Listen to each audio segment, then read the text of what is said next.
എന്നാൽ രാജ്യത്തെ ഏറ്റവും കരുത്തുറ്റ ഒരു ഭരണഘടനാ സ്ഥാപനമുണ്ട്. ആ ഭരണഘടനാ സ്ഥാപനത്തിന്റെ പേര് തെരഞ്ഞെടുപ്പ് കമ്മീഷൻ എന്നാണ്. ആ തിരഞ്ഞെടുപ്പ് കമ്മീഷൻ നടത്തിയ വാർത്താ സമ്മേളനത്തിൽ നൂറുകണക്കിന് ചോദ്യങ്ങൾ വരുന്നു. ചോദ്യങ്ങൾ തങ്ങൾക്ക് നേരെ വരുമ്പോൾ TN ശേഷനെ പോലെ ആത്മാഭിമാനമുള്ള ആളുകൾ ഇരുന്ന ആ കസേരയിൽ ഇരിക്കുന്ന മാന്യൻ എന്താണ് പറയുന്നത് നിങ്ങൾ കേട്ടു. അടുത്ത ചോദ്യം ഈ ചോദ്യം മാത്രം കേൾക്കുന്നതല്ലാതെ ഉത്തരം പറയാൻ ത്രാണിയില്ലാത്ത വിധം ലോകത്തിലെ ഏറ്റവും വലിയ ജനാധിപത്യ രാജ്യത്തിന്റെ തിരഞ്ഞെടുപ്പ് കമ്മീഷനെ നോക്കുകുത്തിയാക്കിക്കൊണ്ട് മാറ്റുന്ന ഒരു ഭരണവ്യവസ്ഥിതി, ആ വ്യവസ്ഥിതിക്കുള്ളിൽ ബജരംഗദളുകൾ അല്ലെങ്കിൽ സംഘപരിവാർ ശക്തികൾ ഇത്തരത്തിൽ ജനസാമാന്യങ്ങളുടെ നീതിക്ക് എതിരെ നിഷേധം കൽപ്പിച്ചുകൊണ്ട് ആർത്തട്ടഹസിച്ചില്ലെങ്കിലേ അത്ഭുതമുള്ളൂ. ജനാധിപത്യത്തെ ഭയപ്പെടുന്ന ഈ സന്ദർഭത്തിൽ ഈ കൂട്ടരുടെ അവർ തന്നെ നിയമിച്ച ഈ ഭരണാധികാരി അല്ലെങ്കിൽ ഈ ഇലക്ഷൻ കമ്മീഷൻ പറയുന്ന ഒരു കാര്യമുണ്ട്. അദ്ദേഹത്തോട് പത്രക്കാർ ചോദിക്കുന്നു, ഈ 000 എന്ന പേരിൽ എങ്ങനെയാണ് ഒരു വീട്ടുപേരുണ്ടാവുക? വളരെ ആലങ്കാരികമായ മറുപടി പറയുക. അത് കേട്ടാൽ ഓർക്കും ഈ രാജ്യത്തിലെ ജനങ്ങളുള്ള പ്രതിബദ്ധതയാണെന്ന്. അദ്ദേഹം പറയുക, സാധുക്കൾ ഈ രാജ്യത്തില്ലേ, വെറ്റിഷെട്ടി കിടന്നുറങ്ങുന്നവരില്ലേ, വഴിയോരത്ത് യാചകരായി നിൽക്കുന്ന ആളുകളില്ലേ, അവർക്ക് ഇവിടെ വീട്ടുപേര്. ഇത് കേട്ടാൽ ഈ രാജ്യത്തിലെ തെരഞ്ഞെടുപ്പ് കമ്മീഷന് ജനാധിപത്യ ബോധം എത്ര ഉത്കൃഷ്ടമാണെന്നും അനാഥർക്ക് വോട്ട് കൊടുക്കണമെന്ന് തോന്നിപ്പോകും. അത് നമ്മൾ മുഖവിലേക്ക് എടുത്താൽ രണ്ടാമതൊരു കാര്യമുണ്ട്. ഈ വഴിയോരത്ത് നിൽക്കുന്ന ആളിനും അതല്ലെങ്കിൽ വെയിറ്റിംഗ് ഷെഡിൽ അന്തി ഉറങ്ങേണ്ടി വരുന്ന ആളിനോടും ചോദിച്ചാൽ അവരവരുടെ പിതാവിന്റെ പേര് പറയും.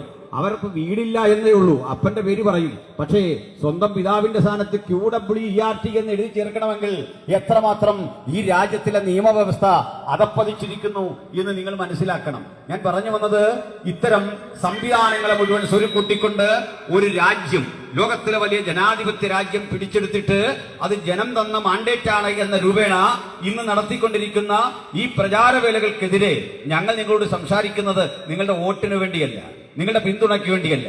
പക്ഷേ നികുതി അടയ്ക്കുന്ന പൗരന്മാരെന്നുള്ള നിലയിൽ, ഈ രാജ്യത്ത് ജനാധിപത്യം നിലനിൽക്കണമെന്ന് ആഗ്രഹിക്കുന്നവർ എന്ന നിലയിൽ, ഭരണഘടനയെ ബഹുമാനിക്കുന്ന ആളുകൾ എന്ന നിലയിൽ, ഈ രാജ്യത്തെ എല്ലാ മതങ്ങൾക്കും എല്ലാ വിശ്വാസധാരകൾക്കും ദൈവനിഷേധികൾക്ക് പോലും അവർ അഭിപ്രായ സ്വാതന്ത്ര്യവും ജീവിത സ്വാതന്ത്ര്യവുമുണ്ട് എന്ന് ഉദ്ഘോഷിക്കാനുള്ള ഞങ്ങളുടെ ആത്മാർത്ഥതയാണ് നിങ്ങളുമായി ഇങ്ങനെ ഒരാശയം പങ്കെടുത്തതിന്റെ പിന്നിലെ കാരണം. ഞാൻ മറ്റു ചില വിഷയങ്ങൾ കൂടി ഒന്ന് പറഞ്ഞുകൊണ്ട് വരട്ടെ. നമ്മുടെ രാജ്യത്ത് ഈ മതപരിവർത്തന ലോബി എന്ന ആളുകൾ ഞങ്ങളെ വിളിക്കുക. അതിന് പറയുന്ന ചില കാരണങ്ങൾ കൂടിയുണ്ട്. ഇല്ലായ്മക്കാരായ ആളുകളുടെ അരികിൽ ചെന്നിട്ട് അവർക്ക് പാൽപ്പൊടി കൊടുക്കുന്നു, അവർക്ക് വസ്ത്രം കൊടുക്കുന്നു, വൈറ്റമിൻ ഗുളിക കൊടുക്കുന്നു, അമേരിക്കൻ മാവ് കൊടുക്കുന്നു, മറ്റെന്തെങ്കിലും വസ്തുവകൾ കൊടുത്തിട്ട് അവരുടെ ദൈന്യത മുതലെടുത്തുകൊണ്ട് ഞങ്ങൾ അവരെ മതം മാറ്റുന്നു എന്ന ഒരു വസ്തുതയാണ് പറയുന്നത്. പ്രിയപ്പെട്ടവരെ, ഞങ്ങൾ പറയട്ടെ, 100 കൊല്ലത്തെ പ്രവർത്തന ചരിത്രം പെന്തക്കോസ്ത് സഭകൾക്ക് കേരളത്തിലുണ്ട്. പ്രമുഖങ്ങളായ ഞങ്ങളുടെ കൺവെൻഷനുകളുടെ പ്രായം 100-ലധികം കടന്നു. ഈ മേഖലയിലേക്ക് വന്ന ആളുകളിൽ ചിലരെ ഞാൻ പറയാം. വർഷങ്ങൾക്കപ്പുറത്ത് തമിഴ്നാട് അതിർത്തിയിൽ തമിഴ്നാട്ടുകാരനായ ഒരു അയ്യാപിള്ള എന്നൊരു മാന്യത്തിനെതിരുണ്ടായിരുന്നു. അയ്യാപിള്ള വലിയ ധനാഢ്യനായിരുന്നു, കോടിക്കണക്കിന് രൂപയുടെ സ്വത്തുള്ള ആളായിരുന്നു. അയ്യാപിള്ള എന്നയാള് ഭൂസ്വത്തുള്ള ആളായിരുന്നു. ഈ പ്രിയപ്പെട്ടവർ യേശുക്രിസ്തുവിനെ കർത്താവും രക്ഷിതാവുമായി സ്വീകരിച്ചു. യേശുവിനെ സ്വീകരിച്ച അദ്ദേഹം തനിക്കുള്ള ഭൂസ്വത്തൊക്കെ വിറ്റ് ഇവിടെയുള്ള നിരവധി ആളുകൾക്ക് കൊടുത്തു. ഈ അയ്യാപിള്ള പിൽക്കാലത്ത് ഒരു സുവിശേഷ പ്രഭാഷകനായി മാറി. നിങ്ങൾ ചെന്നാൽ തിരുവല്ല പട്ടണത്തിൽ KSRTC സ്റ്റാൻഡ് തൊട്ടിപ്പുറത്ത് ഞങ്ങളൊരു ബൈബിൾ കോളേജ് കാണാം. ഷാരോൺ ഫെലോഷിപ്പ് ചർച്ച് എന്നാണ് ആ സ്ഥാപനത്തിന്റെയും ബൈബിൾ കോളേജിന്റെയും പേര്. അതിന്റെ സ്ഥാപകനെ കുറിച്ചാണ് പറഞ്ഞു വരുന്നത്. ജോൺ അയ്യാപിള്ള എന്ന പേര് സ്വീകരിച്ചുകൊണ്ട് ഈ രാജ്യത്ത് സുവിശേഷ ഘോഷണത്തിന് അതിശക്തമായി പ്രവർത്തിക്കുന്ന ആ സ്ഥാപനത്തിന് മറ്റൊരു പ്രത്യേകത കൂടിയുണ്ട്. നിങ്ങൾ ചെന്നാൽ കണ്ണൂരില് ഒരു സിവിൽ സ്റ്റേഷൻ ഇരിപ്പുണ്ട്, സർക്കാർ വക. ആ സിവിൽ സ്റ്റേഷൻ അവിടെ പ്രവർത്തിക്കാൻ ആവശ്യമായ 1 ഏക്കർ ഭൂമി ടൗണിന് ഏറ്റവും ഒത്ത നടുക്ക് അദ്ദേഹം ഫ്രീ ആയിട്ട് വിട്ടുകൊടുത്തു. ആ സ്ഥലം ഫ്രീ ആയി കൊടുത്തുകൊണ്ട് അവിടെയാണ് ആ സ്ഥലത്തെ കണ്ണൂർ ജില്ലയുടെ സിവിൽ സ്റ്റേഷൻ നിലനിൽക്കുന്നത് എന്ന കാര്യം ഓർത്തുകൊള്ളണം. കണ്ണൂരിലെ പ്രധാനപ്പെട്ട ഹൈവേയുടെ ഓരത്ത് കിലോമീറ്റർ കണക്കിന് സ്ഥലം സ്വന്തമുള്ള വ്യക്തിയാണ്. ഇതൊക്കെ വിറ്റും സാധുക്കൾക്ക് കൊടുത്തും സാമൂഹ്യ പ്രവർത്തനങ്ങൾക്ക് വിനിയോഗിച്ചും പേരും പെരുമയും ഇല്ലാതെ ജീവിച്ച ജോൺ അയ്യാപിള്ള എന്ന നായർ സമുദായത്തിൽപ്പെട്ടയാള് യേശുക്രിസ്തുവിനെ സ്വീകരിച്ചത് പാൽപ്പൊടി കൈപ്പറ്റിയിട്ടാണെന്ന് പറയാൻ അതാ അപാരമായ ഒരു തൊലിക്കെട്ടി വേണം, അപാരമായ ഒരു ചർമ്മശേഷി വേണം. ജോൺ അയ്യാപിള്ള മാത്രമല്ല, ഇങ്ങനെ എത്ര പേരുടെ പേരുകൾ ഞാൻ നിങ്ങളോട് പറയണം. ഞങ്ങളുടെ അസംബ്ലീസ് ഓഫ് ഗോഡ് എന്നൊരു പ്രസ്ഥാനമുണ്ട്. ആ പ്രസ്ഥാനത്തിന് ഇന്ത്യ മുഴുവൻ നേതൃത്വം കൊടുത്ത മാന്യദേഹത്തിന്റെ പേര് റവറണ്ട് അബ്ദുൽ കരീം എന്നാണ്. അബ്ദുൽ കരീമിനെ പോലെ ഒരാൾ ഞങ്ങളുടെ സമൂഹത്തിലേക്ക് വന്നപ്പോൾ അദ്ദേഹത്തിന്റെ പേര് യോഹന്നാൻ എന്നോ പത്രോസ് എന്നോ മത്തായി എന്നോ ഒന്നും ഞങ്ങൾ മാറ്റിയില്ല. കാരണം ഞങ്ങളുടെ വീക്ഷണം അനുസരിച്ച് ക്രൈസ്തവ പേര് എന്നൊരു പേരൊന്നുമില്ല. മത്തായി എന്നും മാർക്കോസ് എന്നും ഒക്കെ ഉള്ള പേര് യഹൂദന്മാരുടെ പേരുകളാണ്, അല്ലെങ്കിൽ ഗ്രീക്ക് പശ്ചാത്തലത്തിൽ ജീവിച്ചിരുന്ന ആളുകളുടെ പേരാണ്. പേര് മാറുമ്പോൾ ഉണ്ടാകുന്നതല്ല ഒരുവന്റെ ക്രിസ്ത്യ വിശ്വാസം. ഇനി നിങ്ങൾക്ക് കേൾക്കണ്ടേ, നിരവധി ആളുകൾ ഈ മേഖലയിലേക്ക് വന്നു. എല്ലാ ജാതി മതസ്ഥരും ഇതിന്റെ ഉള്ളിലേക്ക് വന്നു. ഞാൻ വീണ്ടും ഓർമ്മപ്പെടുത്തുന്നു, ഈ രാജ്യത്ത് പെന്തക്കോസ്ത് സഭകളുടെ ആവിർഭാവം അതിന് തുടക്കം കുറിച്ച ഒരു മാന്യ വനിതയുണ്ട്. അവർ ജീവിച്ചിരുന്നത് പൂനെയിലെ പ്രസിദ്ധമായ മുക്തി മിഷൻ എന്നറിയപ്പെടുന്ന ഒരു സ്ഥാപനത്തിന്റെ സ്ഥാപക കൂടിയായിരുന്ന ഒരു സഹോദരി കർണാടക സ്വദേശിയായിരുന്നു. കർണാടകയിലെ ഒരു ചിത്പവൻ ബ്രാഹ്മണ കുലത്തിൽ ജനിച്ചു വളർന്ന പണ്ഡിത രമാബായി സരസ്വതി എന്നു പേരുള്ള ഒരു പെൺകുട്ടി. ചിത്പവൻ ബ്രാഹ്മണൻ എന്ന് പറയുന്നത് ബ്രാഹ്മണ സമൂഹത്തിൽ ഏറ്റവും ഉന്നത കുലജാതരാണ്. മറ്റ് ബ്രാഹ്മണരുടെ ഭക്ഷണം പോലും കഴിക്കാത്ത, അവർക്ക് കൈകൊടുക്കാത്ത ഒരു കുടുംബത്തിൽ ജനിച്ചു വളർത്തപ്പെട്ട പണ്ഡിത രമാബായി സരസ്വതി. ഈ പണ്ഡിത രമാബായി സരസ്വതിയും മാതാവും പിതാവും സഹോദരങ്ങളും ഒക്കെ ചേർന്ന് ദീർഘമായ ഒരു തീർത്ഥാടന യാത്രയ്ക്ക് പുറപ്പെട്ടു, കാലങ്ങൾക്കപ്പുറത്ത് ബ്രിട്ടീഷ് ഇന്ത്യയിൽ. അങ്ങനെ കർണാടക കഴിഞ്ഞ് മഹാരാഷ്ട്ര കടന്ന് പലയിടങ്ങളിലൂടെ യാത്ര ചെയ്ത് വരുന്ന വഴിക്ക് ഇവർക്കൊരു പ്രത്യേകതയുണ്ട്.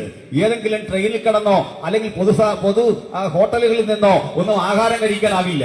മറ്റുള്ളവർ വെച്ച് നിട്ടുന്ന ആഹാരം കഴിക്കാനാവില്ല. അയിത്തവും അശുദ്ധിയും ഒക്കെ കലരുന്ന അത്തരം ചില ബോധങ്ങൾ അവരെ ഭരിക്കുന്നുണ്ട്. അതുകൊണ്ട് വന്ന് വിഷമിച്ചവർ കടന്നുപോവുകയാണ്.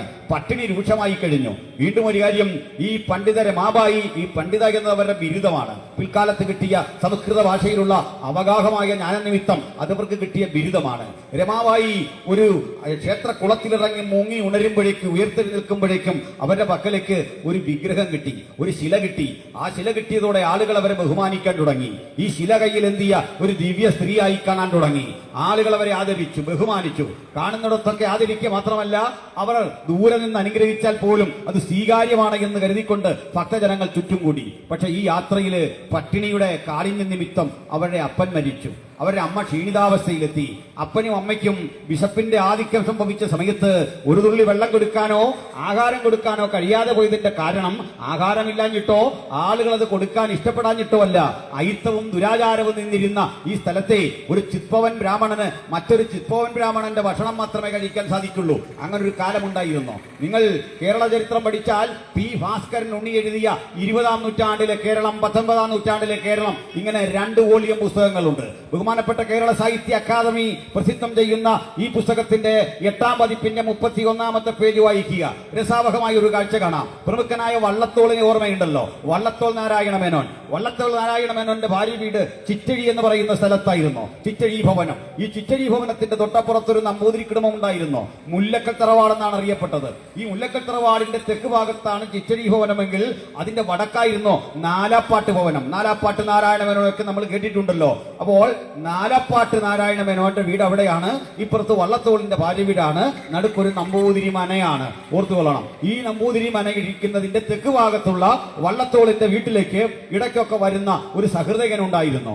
ആളെ എനിക്കും നിങ്ങൾക്കും അറിയാം. ഭാരത പര്യടനം എഴുതിയ, ഏറ്റവും പ്രസിദ്ധമായ ഭാരത പര്യടനം എന്ന പേര് പുസ്തകം എഴുതിയ PC കുട്ടിക്കൃഷ്ണ മാരാരാണ് ആ മനോഹര കൃതിയുടെ എഴുത്തുകാരൻ. ദാർശനികമായ ഒട്ടേറെ മൂല്യങ്ങളുള്ള ചിന്തകളുടെ ഉടമയാണ് അദ്ദേഹം. പക്ഷെ ഉച്ചയൂണിന്റെ സമയമാകുമ്പോൾ അദ്ദേഹത്തിന് ചിറ്റഴി ഭവനത്തിൽ നിന്ന് ഊണ് കഴിക്കാനാവില്ല. ഏതോ ഒരു അസ്പർശ്യത. നോക്കണം, കുട്ടിക്കൃഷ്ണമാരാരെന്നറിയപ്പെടുന്ന ചിന്തക പരിവേഷമുള്ള ഒരു എഴുത്തുകാരന് വള്ളത്തോളിന്റെ ഭവനത്തിൽ നിന്ന് ഊണ് കഴിക്കാൻ വയ്യ എന്ന് വിചാരിക്കുമ്പോൾ ഈ രാജ്യത്ത് നിലനിന്നിരുന്ന അയിത്തത്തിന്റെ കാഠിന്യം നിങ്ങൾ ഓർക്കണം. രണ്ടുപേരും പേരുകൊണ്ട് പെരുമ കൊണ്ടൊക്കെ സമാനരാണ്. അല്ലല്ല, കുട്ടിക്കൃഷ്ണമാരേക്കാൾ വള്ളത്തോളിന് കുറെ കൂടെ സ്വീകാര്യതയുണ്ട്. നിർഭാഗ്യമെന്ന് പറയട്ടെ, വള്ളത്തോളിന്റെ വീട്ടിലെ ഊണ് കഴിക്കാൻ അദ്ദേഹത്തിന് കഴിയില്ല. അദ്ദേഹം എന്താണ് ചെയ്യുന്നത് അറിയണ്ടേ? കുറെ അപ്പുറത്തുള്ള മുല്ലക്കൽ മനക്കിലേക്ക് ചെല്ലും. ഈ മുല്ലക്കൽ മന എന്നറിയപ്പെടുന്ന നമ്പൂതിരി കുടുംബത്തിൽ അദ്ദേഹത്തിന് ഊണ് കിട്ടും. എപ്പോഴാ ഊണ് കിട്ടുന്ന അറിയണ്ടേ?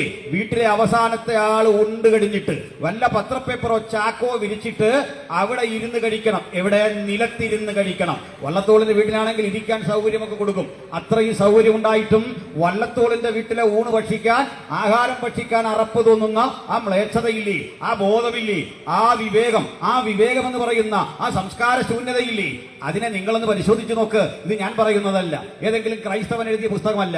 19-ാം നൂറ്റാണ്ടിലെ കേരളം, 8ാം പതിപ്പ്, കേരള സാഹിത്യ അക്കാദമി, അതിന്റെ പേജ് നമ്പർ 31. ഞാൻ പറയുന്ന കാര്യങ്ങൾക്ക് തെളിവില്ലാതിരിക്കുകയില്ല, വസ്തുതകൾ ഉന്നയിച്ച് മാത്രമേ സംസാരിക്കുകയുള്ളൂ. ഇത് ലൈവ് ചെയ്യുന്ന സഹോദരങ്ങളുണ്ട്. തീർച്ചയായും എന്റെ ഈ വാദഗതികൾ നിങ്ങൾക്ക് ക്രോസ് ചെക്ക് ചെയ്യാനായിട്ട് സാധിക്കും. ഇതിനോട് ആർക്കെങ്കിലും വിരോധമുണ്ടെങ്കിൽ എന്നോടല്ല വിരോധിക്കേണ്ടത്, ഈ ഗ്രന്ഥം പുറത്തിറക്കിയ സാഹിത്യ അക്കാദമിയോട്, ഈ ഗ്രന്ഥം എഴുതിയ പി ഭാസ്കരൻ ഉണ്ണിയോട്, അത് ഇന്നും പുനഃപ്രസിദ്ധം ചെയ്ത് 8 പതിപ്പുകൾ ഇറക്കിയ ബഹുമാനപ്പെട്ട സർക്കാരിനോടാണ് നിങ്ങൾ കലഹിക്കേണ്ടത്. ഇതായിരുന്നു നമ്മുടെ രാജ്യത്ത് നിലനിന്നിരുന്ന വ്യവസ്ഥ. അഘട്ടത്തിലാണ് പണ്ഡിത രമാബായി എന്നറിയപ്പെടുന്ന ഈ പെൺകുട്ടി വിഷമിച്ചു. അപ്പൻ വഴിയോരത്ത് മരിച്ചു. കാരണം മറ്റുള്ളവരുടെ ഭക്ഷണം കഴിക്കാൻ കഴിയില്ല. നോക്കണം, മനുഷ്യനെ മനുഷ്യനായി കാണാൻ കഴിയാത്ത പ്രാചീനമായ ഒരു ഭൂതകാലം ഈ രാജ്യത്തുണ്ടായിട്ട് ആളുകൾ പറയാ ഇന്ത്യക്ക് മഹത്തരമായ ഒരു പാരമ്പര്യമുണ്ടെന്ന്, ഇന്ത്യക്ക് മഹത്തരമായ ഒരു ചരിത്രമുണ്ടെന്ന്. എന്ത് ചരിത്രമാണ് സ്നേഹിത? മനുഷ്യനെ മനുഷ്യനായി കാണാത്ത ഭീകരതയുടെ ഇരുണ്ട നാളുകൾ നമ്മുടെ ഭൂതകാലത്തിലെ എന്നും ലജ്ജിപ്പിക്കുന്ന വേദനാജനകമായ അനുഭവമാണെങ്കിൽ അത്തരം ചില ദുരാചാരങ്ങളെ, അത്തരം ചില അനാചാരങ്ങളെ എന്നേക്കും കാടുകടത്തിവിട്ട അത്ഭുത പ്രതിഭാസത്തിന്റെ പേരാണ് സുവിശേഷം. ഈ രാജ്യത്ത് നിന്ന് ഇത്തരം അനീതികളെ തുറച്ചു മാറ്റിക്കൊണ്ട് അതിനെ ഉന്മൂലനം ചെയ്തിട്ട് മാനവികതയുടെ പുത്തൻ ആകാശവീഥികളെ മനുഷ്യരാശിക്ക് കാട്ടിക്കൊടുത്ത ഉജ്ജ്വലമായ സുവിശേഷത്തെയും അതിൽ വിരാജിക്കുന്ന നസ്രായനായ യേശു എന്ന ഞങ്ങളുടെ രക്ഷകനെയും ഉലകത്തിന് മുന്നിൽ ചൂണ്ടിക്കാണിച്ചുകൊണ്ട് ആർജവത്തോടെ അഭിമാനത്തോടെ പ്രഖ്യാപിക്കട്ടെ, മറ്റൊരു വലിയും രക്ഷയില്ല. നാം രക്ഷിക്കപ്പെടുവാൻ ആകാശത്തിന് കീഴിൽ മനുഷ്യരിടയിൽ നൽകപ്പെട്ട ഉജ്ജ്വല നാമം യേശുക്രിസ്തുവിന്റെ നാമമാണ്. അത് പ്രസംഗിക്കാൻ, അത് വിശദീകരിക്കാൻ, കവലകൾ തോറും അത് വിളംബരം ചെയ്യാൻ ഞങ്ങൾക്ക് ലഭിച്ചിട്ടുള്ള അധികാരം ആരുടെയും ഔദാര്യമായിരിക്കുന്നില്ല. അത് ഉയരത്തിലെ അഭിഷേകമാണ്, ഭരണഘടന നൽകുന്ന സ്വാതന്ത്ര്യമാണ്.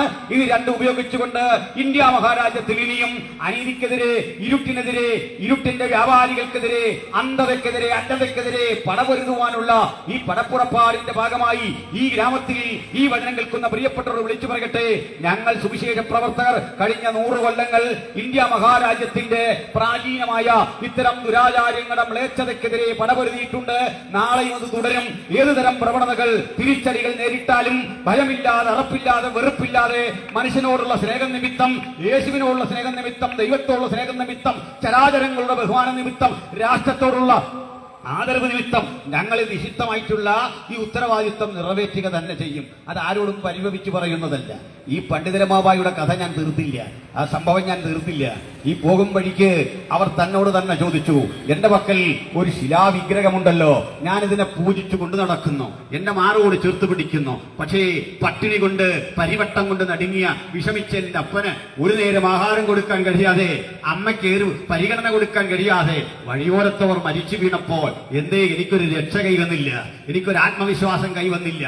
അതുകൊണ്ട് ആ സഹോദരി ദീർഘനേരത്തെ ദുഃഖത്തിനും വിലാപത്തിനും ശേഷം തന്റെ കയ്യിലിരുന്ന ശില എന്നേക്കുമായി വലിച്ചെറിഞ്ഞിട്ട് എന്റെ വേദനകളിൽ പക്ഷം ചേരുന്ന ഒരു ദൈവമുണ്ടോ അന്വേഷണം തുടങ്ങി. പ്രിയപ്പെട്ടവരെ, ഞങ്ങളൊക്കെ യാദൃച്ഛികമായി യേശുവിനെ സ്വീകരിച്ചവരല്ല, അനുഭവം കൊണ്ട് ആർജിച്ചെടുത്ത കരുത്താണ് നിങ്ങളുടെ മുമ്പിൽ നിൽക്കാൻ കാരണം. അത് ഇവിടെ ഇരിക്കുന്ന ഓരോ ചെറുപ്പക്കാർക്കും വളരെ കൃത്യമായത് പറയാനായിട്ടുണ്ട്. ഇതന്നെയാ പണ്ഡിതരമാബായിക്ക് സംഭവിച്ചത്. അന്ന് ആ രാത്രി യേശുവിന്റെ സാന്നിധ്യം അവരുടെ ശരീരത്തിൽ ആവസിച്ചു. അവർക്ക് തിരിച്ചറിയാൻ പറ്റി, സ്നേഹിക്കുന്ന, കരുതുന്ന ഒരു ദൈവം, സാന്ത്വനപ്പെടുത്തുന്ന ഒരു ദൈവം, ഹൃദയാന്തരഭാഗത്തോട് ഇടപെടുന്ന ഒരു ദൈവം. ആ സഹോദരിക്ക് അടുത്ത ദിവസം മറ്റൊരു സുഹൃത്തിനെ കിട്ടി, ഒരു സഹോദരിയെ കിട്ടി. അവരിലൂടെ കിട്ടിയ ആ വചനത്തിന്റെ പ്രകാശനം കൊണ്ട് ബൈബിളിന്റെ ആഴങ്ങൾ വളരെ വേഗം പഠിക്കാൻ സാധിച്ചു. ആ കാലഘട്ടത്തിൽ അവർക്ക് ഈ രാജ്യം വിട്ടിട്ട് ഇംഗ്ലണ്ടിൽ പോകാൻ സാധിച്ചു, അമേരിക്കയിൽ പോകാൻ സാധിച്ചു. ഈ രാജ്യങ്ങളിലൊക്കെ ചെന്നപ്പോൾ ആളുകളെ കണ്ടു. അവിടെ മനുഷ്യൻ മാംസം കഴിക്കുന്നു, മത്സ്യം കഴിക്കുന്നു, ഇഷ്ടപ്പെട്ട ഭക്ഷണം കഴിക്കുന്നു. അവിടെ ആരെന്ത് കഴിക്കണമെന്ന് തീരുമാനിക്കുന്നത് കഴിക്കുന്നയാളാണ്. നോക്കണം, ആളുകൾ നല്ല സുമുഖരായി കാണപ്പെടുന്നു, ആളുകൾ ഊർജ്ജസ്വലരായി കാണപ്പെടുന്നു. ഇവിടെയാണ് ആചാരങ്ങളുടെ പേരിൽ അനാചാരങ്ങളാക്കി ആചാരങ്ങളെ വളർത്തിയിട്ട് എല്ലാ ഭക്ഷണവും എല്ലാവർക്കും കഴിക്കാനാവാത്ത ഒരു പരിസ്ഥിതി. ഞാൻ മുമ്പൊരു മീറ്റിംഗിൽ പ്രസംഗിച്ചു. പ്രിയപ്പെട്ടവരെ, ഒരു കാലത്ത് നമ്മുടെ രാജ്യത്തിലെ ഈഴവ സഹോദരങ്ങളുടെ വീട്ടില് ഈ കല്യാണം നടന്നാൽ പപ്പടം കാച്ചാൻ അനുവാദമില്ല. അങ്ങനെ ഒരു കാലം നിലനിന്നിരുന്നു എന്ന് ഇളംകുളം കുഞ്ഞമ്പിള്ളയുടെ കേരളത്തിന്റെ ഇരുളടഞ്ഞ പേരിടുകൾ എന്ന പേരിലൊരു ഗ്രന്ഥമുണ്ട്, അതിൽ രേഖപ്പെടുത്തി വെച്ചിരിക്കുന്നു. വീണ്ടും കേൾക്കണ്ടേ, കൊച്ചിയിൽ നമുക്ക് സാമൂതിരി എന്ന് പേരുള്ള, കോഴിക്കോട് നമുക്ക് സാമൂതിരി എന്ന് പേരുള്ള ഒരു രാജാവ് ഉണ്ടായിരുന്നു. ഈ കോഴിക്കോട് സാമൂതിരിയുടെ കൊട്ടാരത്തിന് ഓടിടാൻ കഴിയാത്തൊരു കാലം. എന്താണെന്ന് അറിയണ്ടേ? കാശില്ലാഞ്ഞിട്ടല്ല, നികുതിപ്പണം കയ്യില്ലാഞ്ഞിട്ടല്ല, നാട്ടിൽ ഓട്ട് കച്ചവടക്കാരില്ലാഞ്ഞിട്ടല്ല. ഓട് മേയണമെന്നുണ്ടെങ്കിൽ ഇങ്ങി വന്നിട്ട് കൊച്ചി രാജാവിന്റെ ആജ്ഞ കേൾക്കണം. കാരണം കൊച്ചി രാജാവിന്റെ സാമന്തനായിട്ടാണ് അന്ന് കാലഘട്ടത്തിൽ ഈ സാമൂതിരി നിലകൊണ്ടത്. ഒരു സാമൂതിരി എന്നറിയപ്പെടുന്ന ഒരു രാജാവിന്റെ അവസ്ഥ ഇതായിരുന്നെങ്കിൽ സാധാരണ മനുഷ്യന്റെ അവസ്ഥ എത്ര ഹീനമായിരുന്നു. ഞാൻ പറഞ്ഞിട്ടുണ്ട്, ഒരു കാലഘട്ടത്തിൽ ഈ തിരുവിതാംകൂറിൽ കാറുണ്ടായിരുന്നത് രണ്ടുപേരാണ്. രണ്ടുപേര്. ആ രണ്ടുപേരിൽ ഒരാൾ രാജ്യം ഭരിച്ച തിരുവിതാംകൂർ ഭരിച്ചിരുന്ന രാജാവാണ്. മറ്റൊരാള് ആലങ്ങാട്ട് ചാന്നൻ ആലിങ്ങൽ ചാന്നാൻ എന്നറിയപ്പെടുന്ന ഒരു ഈഴവ സുഹൃത്തായിരുന്നു, വലിയ സമ്പന്നൻ. അദ്ദേഹത്തിന് പക്ഷെ ഒരു പ്രശ്നമുണ്ട്. മാവേലിക്കര വഴി തന്റെ കാർ ഓടിച്ചു വരുന്ന വഴിക്ക് പൊതുനിരത്തിലേക്ക് ഇറങ്ങാൻ വയ്യ. തൊട്ടടുത്ത് ക്ഷേത്രമുണ്ട്. ആ ക്ഷേത്രത്തിന്റെ മുന്നിലൂടെ ഓടിക്കാൻ വയ്യ, കാർ ഓടിക്കാൻ വയ്യ. അതിനെന്ത് ചെയ്യുമെന്നറിയണ്ടേ? ഈ ആലിങ്ങൽ ചാന്നാൻ എന്ത് ചെയ്യണമെന്നറിയണ്ടേ? തന്റെ വണ്ടി ഡ്രൈവറെ ഏൽപ്പിച്ചിട്ട് അദ്ദേഹത്തിന് വരാം. കാരണം അദ്ദേഹം നായർ വിഭാഗത്തിൽപ്പെട്ടയാളാണ്. അദ്ദേഹം വണ്ടി ഓടിച്ച് ക്ഷേത്രവളപ്പ് വിട്ട് മറ്റൊരിടത്ത് കൊണ്ട് നിർത്തുമ്പോൾ ആ കാടും പള്ളയും ഒക്കെ കടന്ന് നടന്ന് എന്ന് സ്വന്തം കാലിൽ കടക്കേണ്ടി വന്ന ഗതികെട്ടൊരു സംസ്കാരം നിലനിന്ന രാജ്യമാണിത്. നിങ്ങൾക്കറിയണ്ടേ, നമ്മുടെ രാജ്യത്ത് ഇന്ന് തിരുനക്കര എന്നൊരു സ്ഥലമുണ്ട്. ഇന്ന് മലയാളക്കരയിലെ അറിയപ്പെടുന്ന അടിമച്ചന്തകളിൽ ഒന്നായിരുന്നു തിരുനക്കര. ചങ്ങനാശ്ശേരി അടിമച്ചന്തയായിരുന്നു, മല്ലപ്പള്ളി അടിമച്ചന്തയായിരുന്നു. നിങ്ങൾക്കറിയണ്ടേ, ചങ്ങനാശ്ശേരിയിൽ ഒരു അടിമയുടെ വില വെറും 3 രൂപയായിരുന്നു. 3 രൂപ വിലയുള്ള ഒരു അടിമയെ ഈ മാമൂലിൽ ഈ കാണുന്ന റോഡിലൂടെ തലങ്ങും വിലങ്ങും അടിച്ച് അങ്ങ് മല്ലപ്പള്ളി കൊണ്ട് വിറ്റാൽ കിട്ടുന്നത് 18 രൂപയായിരുന്നു. മല്ലപ്പള്ളി അടിമകൾക്ക് വില കൂടുതലായിരുന്നു. ഇത് നമ്മുടെ ചരിത്രകൃതികളിൽ കൃത്യമായി രേഖപ്പെടുത്തി വെച്ചിരിക്കുന്ന കാര്യമാണ്. എന്നിട്ട് പറയാണ്, ഇന്ത്യക്ക് പണ്ടെങ്ങോ മഹത്തരമായ സംസ്കാരം ഉണ്ടായിരുന്നെന്ന്. ആ സംസ്കാരം കയ്യിൽ വെച്ചാൽ മതി. ഞങ്ങളെ അത്ര സംസ്കാരങ്ങളുടെ പാഠം അടിച്ചേൽപ്പിക്കാൻ വേണ്ടി ഇനി ആരും തുനിയരുത്. അതൊന്നും സ്വീകരിക്കാൻ ഭാഗത്തിനൊന്നും വിശാലമല്ല ഞങ്ങളുടെ ഹൃദയം. വീണ്ടും ഞാൻ വിശദീകരിക്കട്ടെ. പ്രിയപ്പെട്ടവരെ, പണ്ഡിത രമാബായി എന്നറിയപ്പെടുന്ന ഈ സഹോദരി കടന്നുപോയ വിദേശ രാജ്യം കൊണ്ട് ജീവിതം അവസാനിപ്പിച്ചില്ല. സുഖസൗകര്യങ്ങളുള്ള ആ രാജ്യത്തിൽ ജീവിച്ചു കൊള്ളാം എന്ന് ചിന്തിച്ച് അവർ തങ്ങളുടെ ദൗത്യം മടക്കി വെച്ചില്ല. അവർ ഇന്ത്യയിലേക്ക് മടങ്ങി വന്നു. അവർ ചില പ്രവർത്തനങ്ങൾ ആരംഭിച്ചു. ആ പ്രവർത്തനങ്ങൾ ഈ രാജ്യത്ത് നിരാകരിക്കപ്പെട്ട സ്ത്രീകൾക്ക് വേണ്ടിയായിരുന്നു. സ്ത്രീകളെ തിരഞ്ഞുപിടിച്ച് തനിക്കൊരു സ്ഥാപനം ഉണ്ടാക്കി അവിടെ കൊണ്ട് പാർപ്പിച്ച് അവർക്ക് വിദ്യാഭ്യാസം കൊടുത്തു. വിദ്യ അഭ്യസിക്കുന്നത് നിഷിദ്ധമെന്ന് കരുതിയ ഒരു കാലഘട്ടത്തിൽ സ്ത്രീകളെ പരിരക്ഷിച്ചു. ഏത് സ്ത്രീകളാണെന്നറിയണ്ടേ? സതി എന്നറിയപ്പെടുന്ന ദുരാചാരത്തിലൂടെ തള്ളിക്കളയപ്പെട്ട നിരവധി വിധവമാരെന്ന് കേൾക്കുമ്പോൾ നമ്മുടെ മനസ്സിലെ ധാരണ 50-60 വയസ്സുള്ള ഒരു സ്ത്രീയാണെങ്കിൽ അതായിരുന്നില്ല ഒരു കാലത്തിൽ ഇന്ത്യയിലെ വിധവയുടെ പ്രായം. എന്താണെന്നറിയണ്ടേ? 8-10 വയസ്സുള്ള ഒരു പെൺകുട്ടിയെ വിവാഹം കഴിക്കുന്നത് 85-90 വയസ്സും പ്രായമുള്ള വൃദ്ധനാണ്. പ്രായാധിക്യം കൊണ്ട് ഈ വൃദ്ധൻ മരിച്ചാൽ ഈ കൊച്ചു പെൺകുട്ടി അനാഥയാകും. ഈ കുട്ടിയെ ഈ ഭർത്താവിന്റെ ശവശരീരത്തോട് ചേർത്ത് പച്ചമുളകൾ വെച്ച് കീറിക്കെട്ടി ഇതിന് മുകളിലേക്ക് ചന്ദനമുട്ടികൾ നിരത്തി നെയ്യുരുക്കി ഒഴിച്ച് കത്തിക്കുന്ന ഹീനമായ ഒരു ആചാരം ഈ രാജ്യത്ത് നിലനിന്നിരുന്നു. എന്നിട്ട് ചില പെൺകുട്ടികൾ ആരെയും കണ്ണിൽപ്പെടാതെ ഓടി കാടിയേറി ചില കുഞ്ഞുങ്ങളെയൊക്കെ മൃഗങ്ങൾ കാടിച്ച് പറിച്ചു തിന്നു. ഇത്തരം ചില കുട്ടികളെ ആർക്കും വേണ്ടാത്തവരെ പിടിച്ചുകൊണ്ടുവന്ന് തന്റെ സ്ഥാപനത്തിൽ പാർപ്പിച്ചു. ആ സ്ഥാപനത്തിൽ പഠിപ്പിച്ചു. ഞാൻ വെറുതെ പറയുന്ന കഥയല്ല, അറിയണ്ടേ? 1960 ഈ രാഷ്ട്രം ആദരിക്കപ്പെടുന്ന ഒരു ബഹുമതി കൊടുത്ത് ആദരിച്ചൊരു സ്ത്രീയ പണ്ഡിത രമാബായി. 1960 ഇന്ത്യ മഹാരാജ്യം പണ്ഡിത രമാബായിയുടെ പേരിൽ ഒരു തപാൽ സ്റ്റാമ്പ് പുറത്തിറക്കി എന്ന് പറയുമ്പോൾ മനസ്സിലാക്കിക്കൊള്ളണം എന്തായിരുന്നു ആ സഹോദരിയുടെ സേവന സന്നദ്ധത. ഇന്ത്യയിൽ ആദ്യമായി ഒരു കിൻഡർ ഗാർട്ടൻ സ്കൂൾ തുടങ്ങിയത് പണ്ഡിത രമാബായി ആയിരുന്നു. ഇന്ത്യയിൽ ആദ്യമായി മറാഠി ഭാഷയിൽ കണ്ണു കാണാൻ പാടില്ലാത്ത ആളുകൾക്ക് വേണ്ടി ബ്രെയിൻ ലിപി തയ്യാറാക്കിയ ആള് ഈ പണ്ഡിത രമാബായി ആയിരുന്നു. 6 ഭാഷകളിൽ അപാരമായ പാണ്ഡിത്യമുള്ള ആ സ്ത്രീയുടെ അനാഥശാലയിൽ അല്ലെങ്കിൽ അവരുടെ പുനരധിവാസ കേന്ദ്രത്തിൽ ഒരു ഘട്ടം പഠിച്ചു വന്ന് ജീവിച്ചിരുന്ന സ്ത്രീകളുടെ എണ്ണം 3500-ലധികം വരും. ഇന്നും ആ സ്ഥാപനം മഹത്തരമായി അവിടെ നടക്കുന്നു. ഞങ്ങൾ ഇതൊക്കെയാണ് ഈ രാജ്യത്ത് ചെയ്തിട്ടുള്ളത്. ഈ നാട്ടിൽ ഇതൊക്കെയാണ് ചെയ്തിട്ടുള്ളത്. നിങ്ങൾ പറയൂ, മറ്റെന്താണ് ക്രൈസ്തവർ ഈ രാജ്യത്ത് ചെയ്ത ദ്രോഹമെന്ന് എണ്ണി വന്ന് ഒന്ന് പ്രസംഗിക്കാമോ? എണ്ണി വന്നൊന്ന് പഠിപ്പിക്കാമോ? ഇന്ന കാരണങ്ങളാലാണ് ഞങ്ങൾ നിങ്ങളെ എതിർക്കുന്നത് എന്ന് വസ്തുതകൾ ഉന്നയിച്ച് മുമ്പിൽ വന്നിരുന്ന് പറയാൻ നിങ്ങൾക്ക് കഴിയാത്തത് എന്താണ് എന്റെ പ്രിയപ്പെട്ട സുഹൃത്തെ? അതുകൊണ്ട് പറയട്ടെ, ഈ രാജ്യത്തിന്റെ സാംസ്കാരിക അഭിവൃദ്ധിക്ക് വേണ്ടി, സാമൂഹ്യ പുരോഗതിക്ക് വേണ്ടി അത്യുദ്ധാനം ചെയ്ത ഒരു സമൂഹത്തിന്റെ ഭാഗമായി നിന്നുകൊണ്ടാണ് ഞങ്ങൾ ഇന്ന് ഈ സന്ദേശം ഇവിടെ തുടരുന്നത്. അങ്ങനെ 1906 പണ്ഡിത രമാബായിയുടെ മുക്തി മിഷനിൽ നിന്നാണ് ആദ്യമായി പെന്തക്കോസ്തൽ പ്രസ്ഥാനത്തിന്റെ ഉണർവിന്റെ ചരിത്രം ആരംഭിക്കുന്നത്. അപ്പോൾ നിങ്ങൾ വിചാരിച്ചിരിക്കുന്ന എന്താണ്? ഈ രാജ്യത്ത് ഈ സ്ഥാപനം തുടങ്ങിയതൊക്കെ പാൽപ്പൊടി തിന്നിട്ട്, പാൽപ്പൊടി വാങ്ങിയിട്ട്, വിറ്റാമിൻ ഗുളിക വാങ്ങിയിട്ട്, വസ്ത്രം വാങ്ങിയിട്ട് ആളുകൾ മതപ്രചരണം നടത്തുന്നു എന്ന് പറയുന്ന ഹീനമായ വ്യവസ്ഥിതി ഒന്ന് പുനഃപരിശോധിക്കണം. ഇന്ത്യയിൽ ചർച്ചക്കോട് എന്ന് പറയുന്ന ഒരു സഭയുണ്ട്. നിങ്ങൾക്ക് പരിശോധിച്ചാൽ ഇവിടെയൊക്കെ അതിന്റെ ബ്രാഞ്ച് ഉണ്ട്. അതിൽ പാസ്റ്റർമാരൊക്കെ നിൽപ്പുണ്ട്. അവരുടെ സ്ഥാപകൻ, കേരളത്തിലെ സ്ഥാപകന്റെ പേര് AR തങ്കയ്യ അതിശയമെന്നാണ്.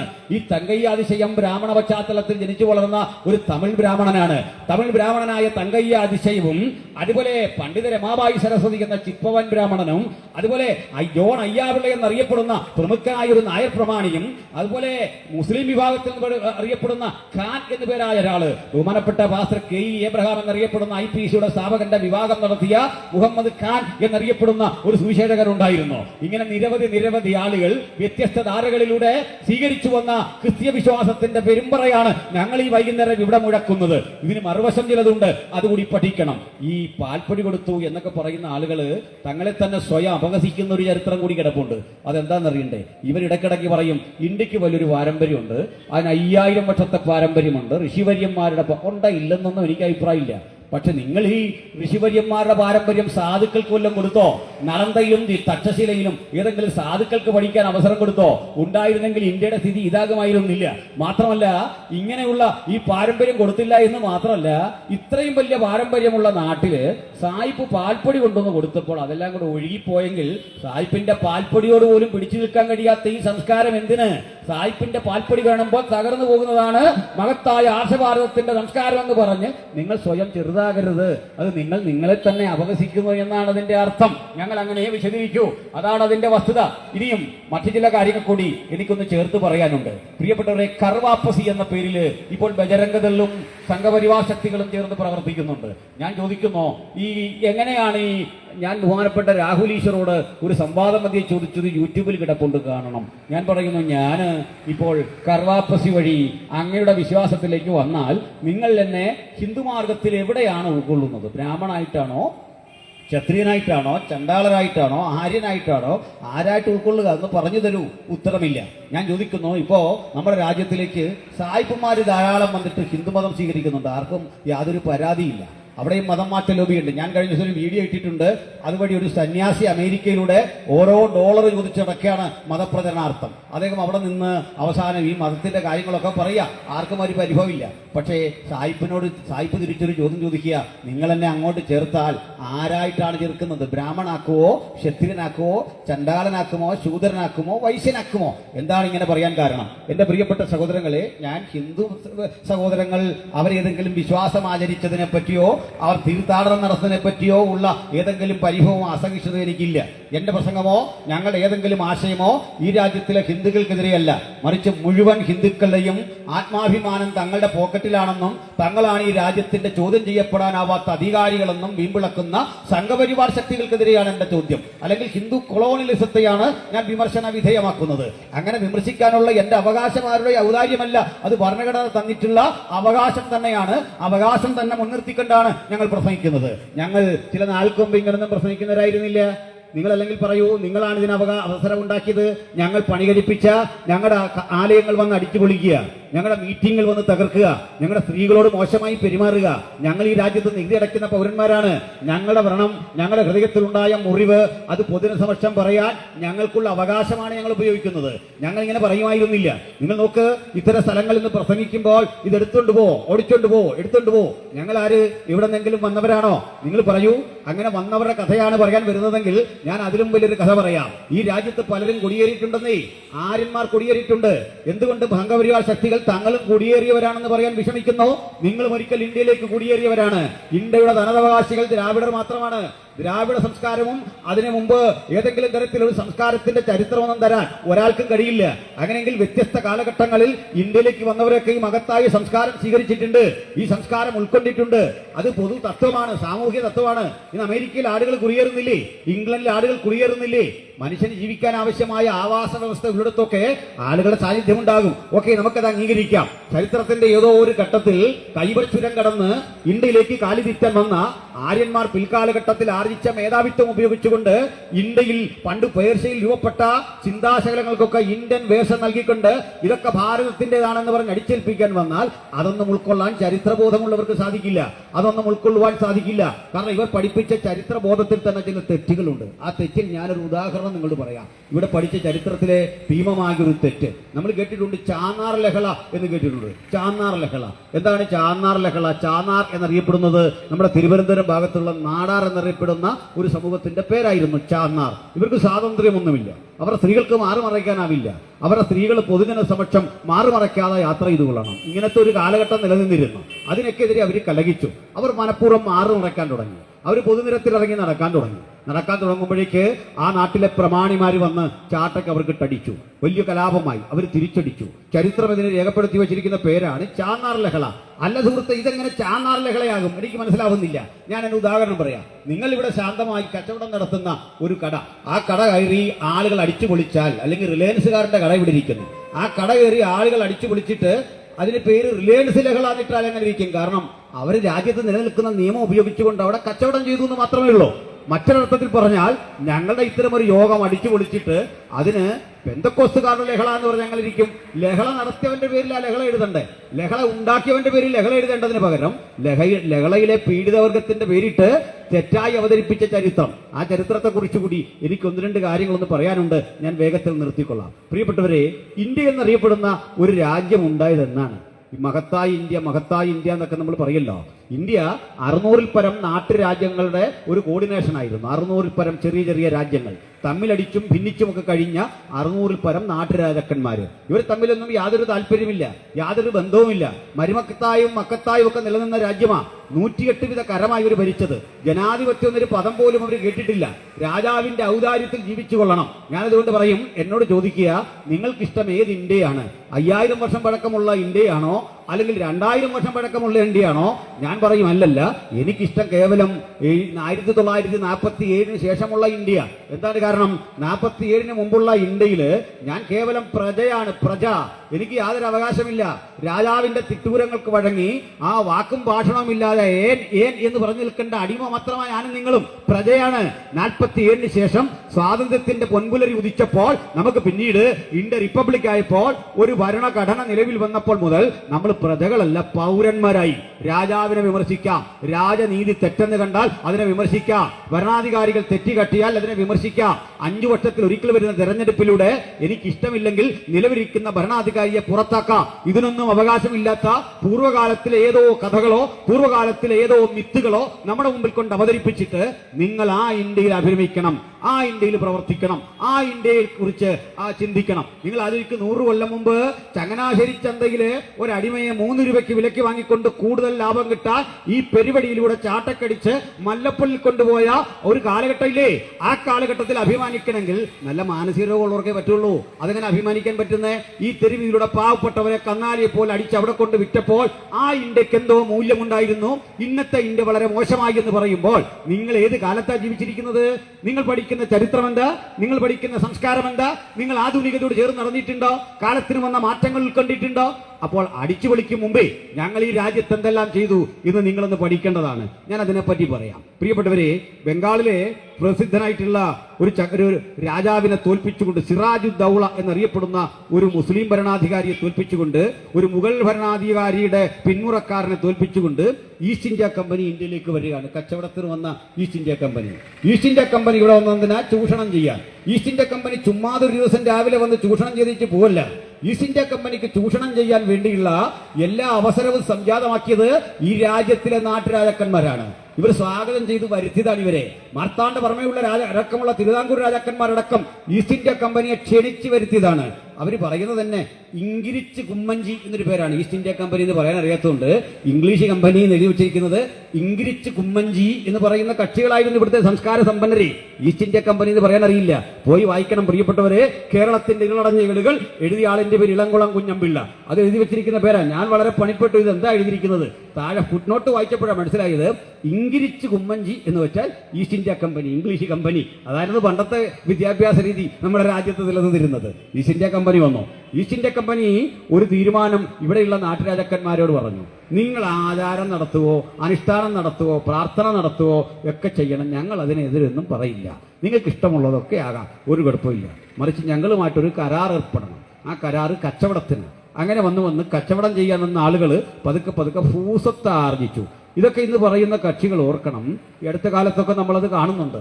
ഈസ്റ്റ് ഇന്ത്യ കമ്പനിയും ബ്രിട്ടീഷുകാരെ ഇന്ത്യയെ ഓടിക്കാൻ നടത്തിയ സമരങ്ങളിലൊക്കെ ഇവരുടെ പങ്കെന്താന്ന് ചോദിച്ചാൽ ഒരു ഉത്തരവില്ല, ഒരു കാര്യമില്ല. ഇതുപോലൊരു കവലയോഗമെങ്കിലും നടത്തി ഈസ്റ്റ് ഇന്ത്യ കമ്പനിക്കെതിരെയോ അതല്ലെങ്കിൽ ഏതെങ്കിലും തരത്തില് ബ്രിട്ടീഷ് ആധിപത്യത്തിനെതിരെയോ പ്രസംഗിച്ച ഒറ്റ സംഘപരിവാറുകാരനെ കാണിച്ചു തരാൻ പറ്റുമോ? ഒറ്റ സംഘപരിവാറുകാരനെ ഇല്ല.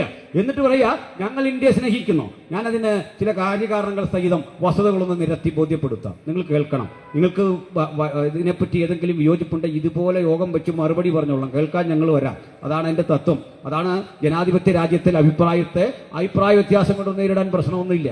അതിനുള്ള അവകാശം ഇവർക്കുണ്ട്. എന്നാൽ പറയട്ടെ, ഇങ്ങനെ ഈസ്റ്റ് ഇന്ത്യ കമ്പനിക്ക് ഇത് ഘട്ടം ഘട്ടമായിട്ട് പതിച്ചു കൊടുത്ത് നിങ്ങളോ ഞാനോ ആണോ? നമുക്കതിന് അവകാശമുണ്ടോ? ഇതൊക്കെ കൊടുത്ത് ആരാണ്? ആരുടെ കഴിവുകൾ കൊണ്ടാണ് ഇതൊക്കെ പോയത്? ഈ രാജ്യം ഭരിച്ച നാട്ടുരാജാക്കന്മാർ അടുത്തവനോടുള്ള വൈരാഗ്യം തീർക്കാൻ ഈസ്റ്റ് ഇന്ത്യ കമ്പനിയെ കൂട്ടുപിടിച്ച് ഇവിടെ യുദ്ധം നടത്തി. തദനന്തരം എന്ത് സംഭവിച്ചു? ഇവരൊന്ന് രണ്ട് കാഴ്ചകൾ കണ്ടു. അതിലൊന്ന് ഈ ബംഗാളിലുമൊക്കെ നിലനിന്നിരുന്ന സതി എന്നൊരു ദുരാചാരമാണ്. ഈ സതി എന്നൊരു ആചാരം എന്താണെന്ന് ഞാൻ പറഞ്ഞു. 8-9 വയസ്സ് പ്രായമുള്ള ഒരു പെൺകുട്ടിയെ 80-85 വയസ്സ് പ്രായമുള്ള ഒരു പുരുഷൻ വിവാഹം കഴിക്കുക. ഇതുകൂടാതെ ഈ 35 വയസ്സ് 40 വയസ്സൊക്കെ പ്രായമുള്ള ചെറുപ്പക്കാര് 8-9 വയസ്സുള്ള കുട്ടിയെ വിവാഹം കഴിക്കുന്നു. മാത്രമല്ല അന്നത്തെ ഒരു അലിഖിത നിയമം, വിവാഹം കഴിച്ചതിന്റെ 16 ദിവസങ്ങൾക്കുള്ളിൽ 9-10 വയസ്സുള്ള 9-10 ഇത്രയും വയസ്സ് പ്രായമുള്ള ഈ പെൺകുട്ടിയോട് ദാമ്പത്യ ബന്ധം ആചരിക്കണം. അത് നിയമമാണ്. അങ്ങനെ വലിയൊരു പ്രമാദമായ കേസ്, ഒരു പെൺകുട്ടി ചോരവാർന്ന് മരിച്ച കേസൊക്കെ ബ്രിട്ടീഷ് ഭരണകൂടത്തിന്റെ മുമ്പിൽ വന്നു. തദനന്തരം വിവാഹപ്രായം ഉയർത്തിക്കൊണ്ട് ബ്രിട്ടീഷുകാരൊരു നിയമം നമ്മുടെ രാജ്യത്തുണ്ടാക്കി. വിവാഹപ്രായം അങ്ങ് ഉയർത്തി. അത് നമ്മുടെ നാട്ടിലെ ആളുകളെ ചോടിപ്പിച്ചു. ആ കഥകൾ ഞാൻ ക്രമേണ പറയാം, ഒന്ന് ശ്രദ്ധിക്കണേ. രണ്ടാമത് സംഭവിച്ച ഒരു കാര്യം, ഏതെങ്കിലും ഒരു നാട്ടുരാജ്യത്ത് പിന്നീട് ഭരിക്കാൻ ഭരണാധികാരി ഇല്ല എന്ന് വരികയാണ്. അതായത് രാജാവിന് മക്കത്തായമോ മരുമക്കത്തായമോ ഉപയോഗിച്ചിട്ട് ഈ രാജ്യത്തിൽ തുടർന്ന് ഭരണാധികാരിയായി ഏറ്റെടുക്കാൻ ഒരാളില്ലെങ്കിൽ ഈ സ്ഥലം നേരെ ഈസ്റ്റ് ഇന്ത്യ കമ്പനി അങ്ങ് ഏറ്റെടുക്കും. അതിന് പറയുന്ന പേര് ലാപ്സ് ലോ എന്നായിരുന്നു. ലാപ്സ് ആകുന്നൊരു സ്ഥലം ഈസ്റ്റ് ഇന്ത്യ കമ്പനി ഏറ്റെടുക്കുന്നു. ഇങ്ങനെ പ്രശ്നം വന്നു. പ്രശ്നങ്ങൾ അങ്ങ് രൂക്ഷമായപ്പോൾ ഈസ്റ്റ് ഇന്ത്യ കമ്പനിക്കെതിരെ അമർഷം അണപൊട്ടിയപ്പോൾ ഇംഗ്ലണ്ടിൽ നിന്നൊരു കൽപ്പന വന്നു. ഈസ്റ്റ് ഇന്ത്യ കമ്പനി ഇന്ത്യയിലെ പരിപാടിയൊക്കെ നിർത്തിയിട്ട് നമുക്ക് വേറൊരു പരിപാടിയുണ്ട്. അത് പാർലമെന്റ് നേരിട്ട് ഇനി ഭരിക്കുക. അങ്ങനെ 1857 ആകുമ്പോഴേക്കും ഈസ്റ്റ് ഇന്ത്യ കമ്പനി ഇന്ത്യയിലെ ഭരണം അവസാനിപ്പിച്ചിട്ട് ബ്രിട്ടീഷ് പാർലമെന്റ് 1857 ഇന്ത്യയുടെ ഭരണം ഏറ്റെടുത്തു. ഇതാണൊരു കാര്യം. എന്നാൽ 1829 ഒരു സംഭവം നടക്കുന്നുണ്ട്. എന്താണെന്ന് അറിയണ്ടേ? 1829 നടക്കുന്ന ആ സംഭവം, ഇങ്ങനെ സതി നിമിത്തം വധിക്കപ്പെടുന്ന പെൺകുട്ടികൾക്ക് വേണ്ടി നിരന്തരം വലിയ പോരാട്ടം നടന്നു ഈ രാജ്യത്ത്.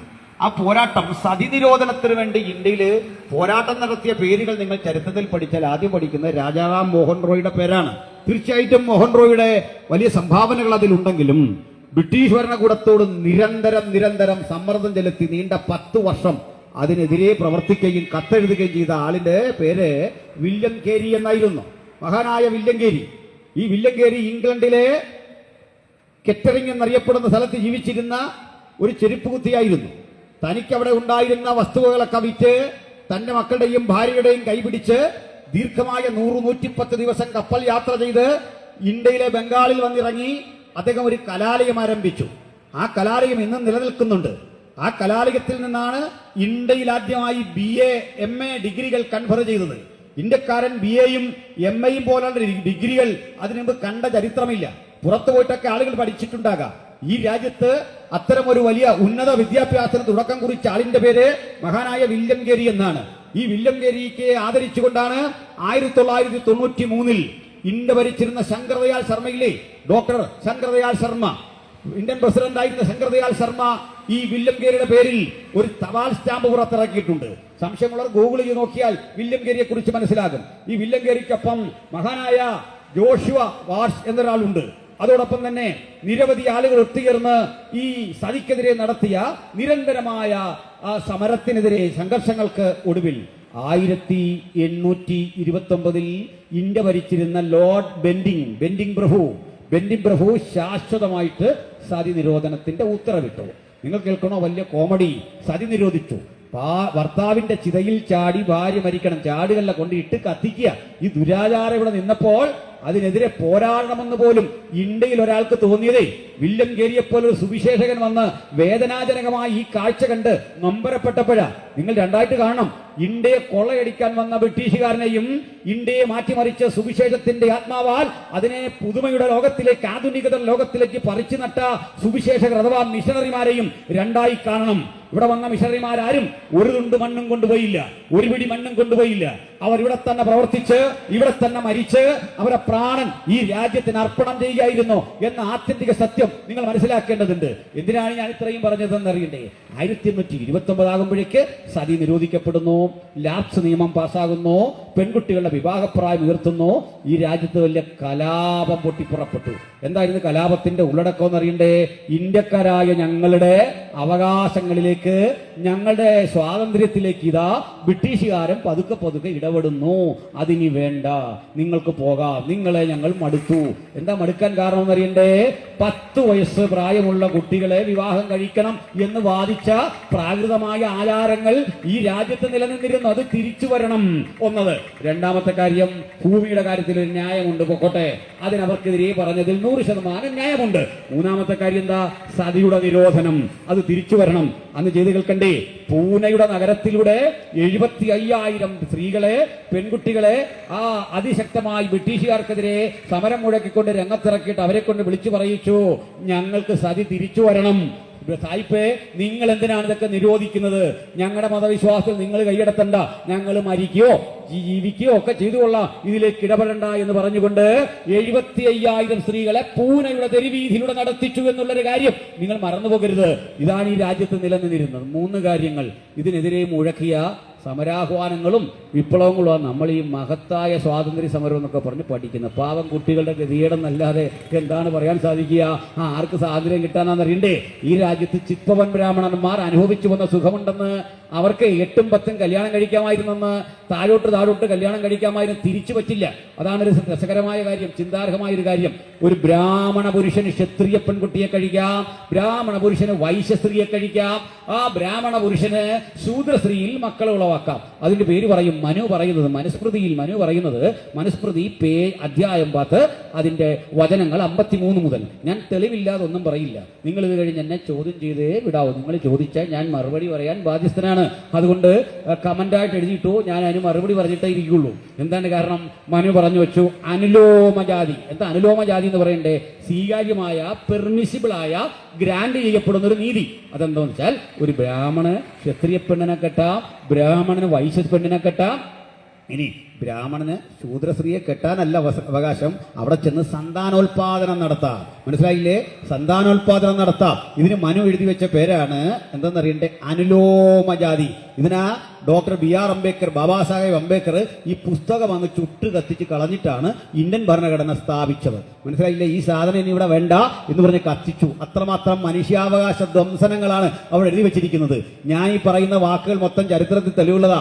ഈ വാക്കുകൾ കേട്ടാൽ ഈ രാജ്യത്തിലെ ബഹുമാനപ്പെട്ട പീഡ അനുഭവിച്ച നായർ സഹോദരങ്ങളും ഈഴവ സഹോദരങ്ങളും മതി, ചിത്പവൻ ബ്രാഹ്മണന്മാർ അന്ന് ചെയ്തു വെച്ച ഹീനകൃത്യങ്ങൾക്കെതിരെ നിങ്ങൾ ഓടിച്ചെന്ന് പ്രതികരിക്കും. ഇതൊക്കെ കാണാനും അറിയാതെ ഇരിക്കാൻ വേണ്ടിയാ ഇതൊക്കെ സംസ്കൃതത്തിൽ എഴുതി വെച്ചിരിക്കുന്നത്. അധികം പേർക്ക് മനസ്സിലാകരുത്. ഒരു പാട്ട് പോലൊക്കെ എഴുതി വെച്ചിട്ട് നിങ്ങൾക്കെതിരെയുള്ള വിധിപുറപ്പാടുകളാ ഈ മനു എഴുതി വെച്ചിരിക്കുന്ന മനുസ്മൃതി മുഴുവൻ. മനുസ്മൃതിയിലെ ദുരാചാരങ്ങൾ മുഴുവൻ അങ്ങനെയാണെന്നേ. അപ്പോൾ ഇനി തിരിച്ചൊന്ന് കേൾക്കണ്ടേ? തിരിച്ചൊരു കാരണവശാലും പറ്റില്ല. എന്ന് വെച്ചാൽ ഒരു നായർക്കൊരിക്കലും ബ്രാഹ്മണ സ്ത്രീയിൽ കുട്ടി ഉണ്ടായിക്കൂടാ. ഒരു ബ്രാഹ്മണ സ്ത്രീയിൽ നായർക്ക് കുട്ടി ഉണ്ടാകരുത് എന്ന് എഴുതി വെച്ച ആളിന്റെ പേരാണ് മനു. ആ മനു എഴുതിയ കൃതിയുടെ പേരാ മനുസ്മൃതി. DC ബുക്കിൽ ഇപ്പോഴും മനുസ്മൃതിയുടെ പ്രതികൾ കിട്ടും. ആവശ്യമുള്ളവർ എന്നെ ബന്ധപ്പെട്ടാൽ മതി, തരാം. എന്നാൽ അതിലത്തെ അങ്ങനെ ഉണ്ടായാൽ അതിന്റെ പേര് പറയും പ്രതിലോമജാതി, അതായത് പെർമിസിബിൾ അല്ല. ഇങ്ങനെ ഉണ്ടാകുന്ന കുട്ടിയും അമ്മയും എവിടെ പോകണം? അങ്ങനെ കുട്ടിയെ സൃഷ്ടിച്ച ആളിന്റെ കാര്യം അതോ ഗതി അയാളെ കൊന്നുകളയും. എന്നാൽ ഈ കുട്ടിയും അമ്മയും കാട് കയറണം, കാട്ടിൽ ജീവിച്ചു കൊള്ളണം. ചിലപ്പോൾ കാട്ടുമൃഗങ്ങൾ അവരെ വിഴുങ്ങാം, പലതരത്തിൽ അവർ നശിക്കാം.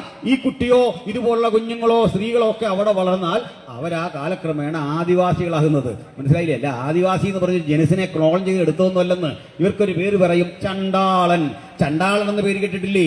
ഈ ചണ്ടാളനൊക്കെ നമ്മുടെ കുമാരനാശാന്റെ കവിതയിലുണ്ട്. ചണ്ടാല ഭിക്ഷുകി എന്നൊക്കെ കേട്ടപ്പോൾ നമ്മൾ വിചാരിച്ചു ഈ നാസ ഇങ്ങനെ ഉൽപ്പാദിപ്പിച്ചു വിട്ട ഏതോ ഒരു ജനുസാണിതെന്നൊക്കെ ആളുകൾ ചിന്തിച്ചു. അല്ലെങ്കിൽ ബഹിരാകാശവും ഇറക്കി വിട്ട ആളുകളാ ചണ്ടാളന്മാർ. അല്ല, മനുസ്മൃതി പഠിക്കുക.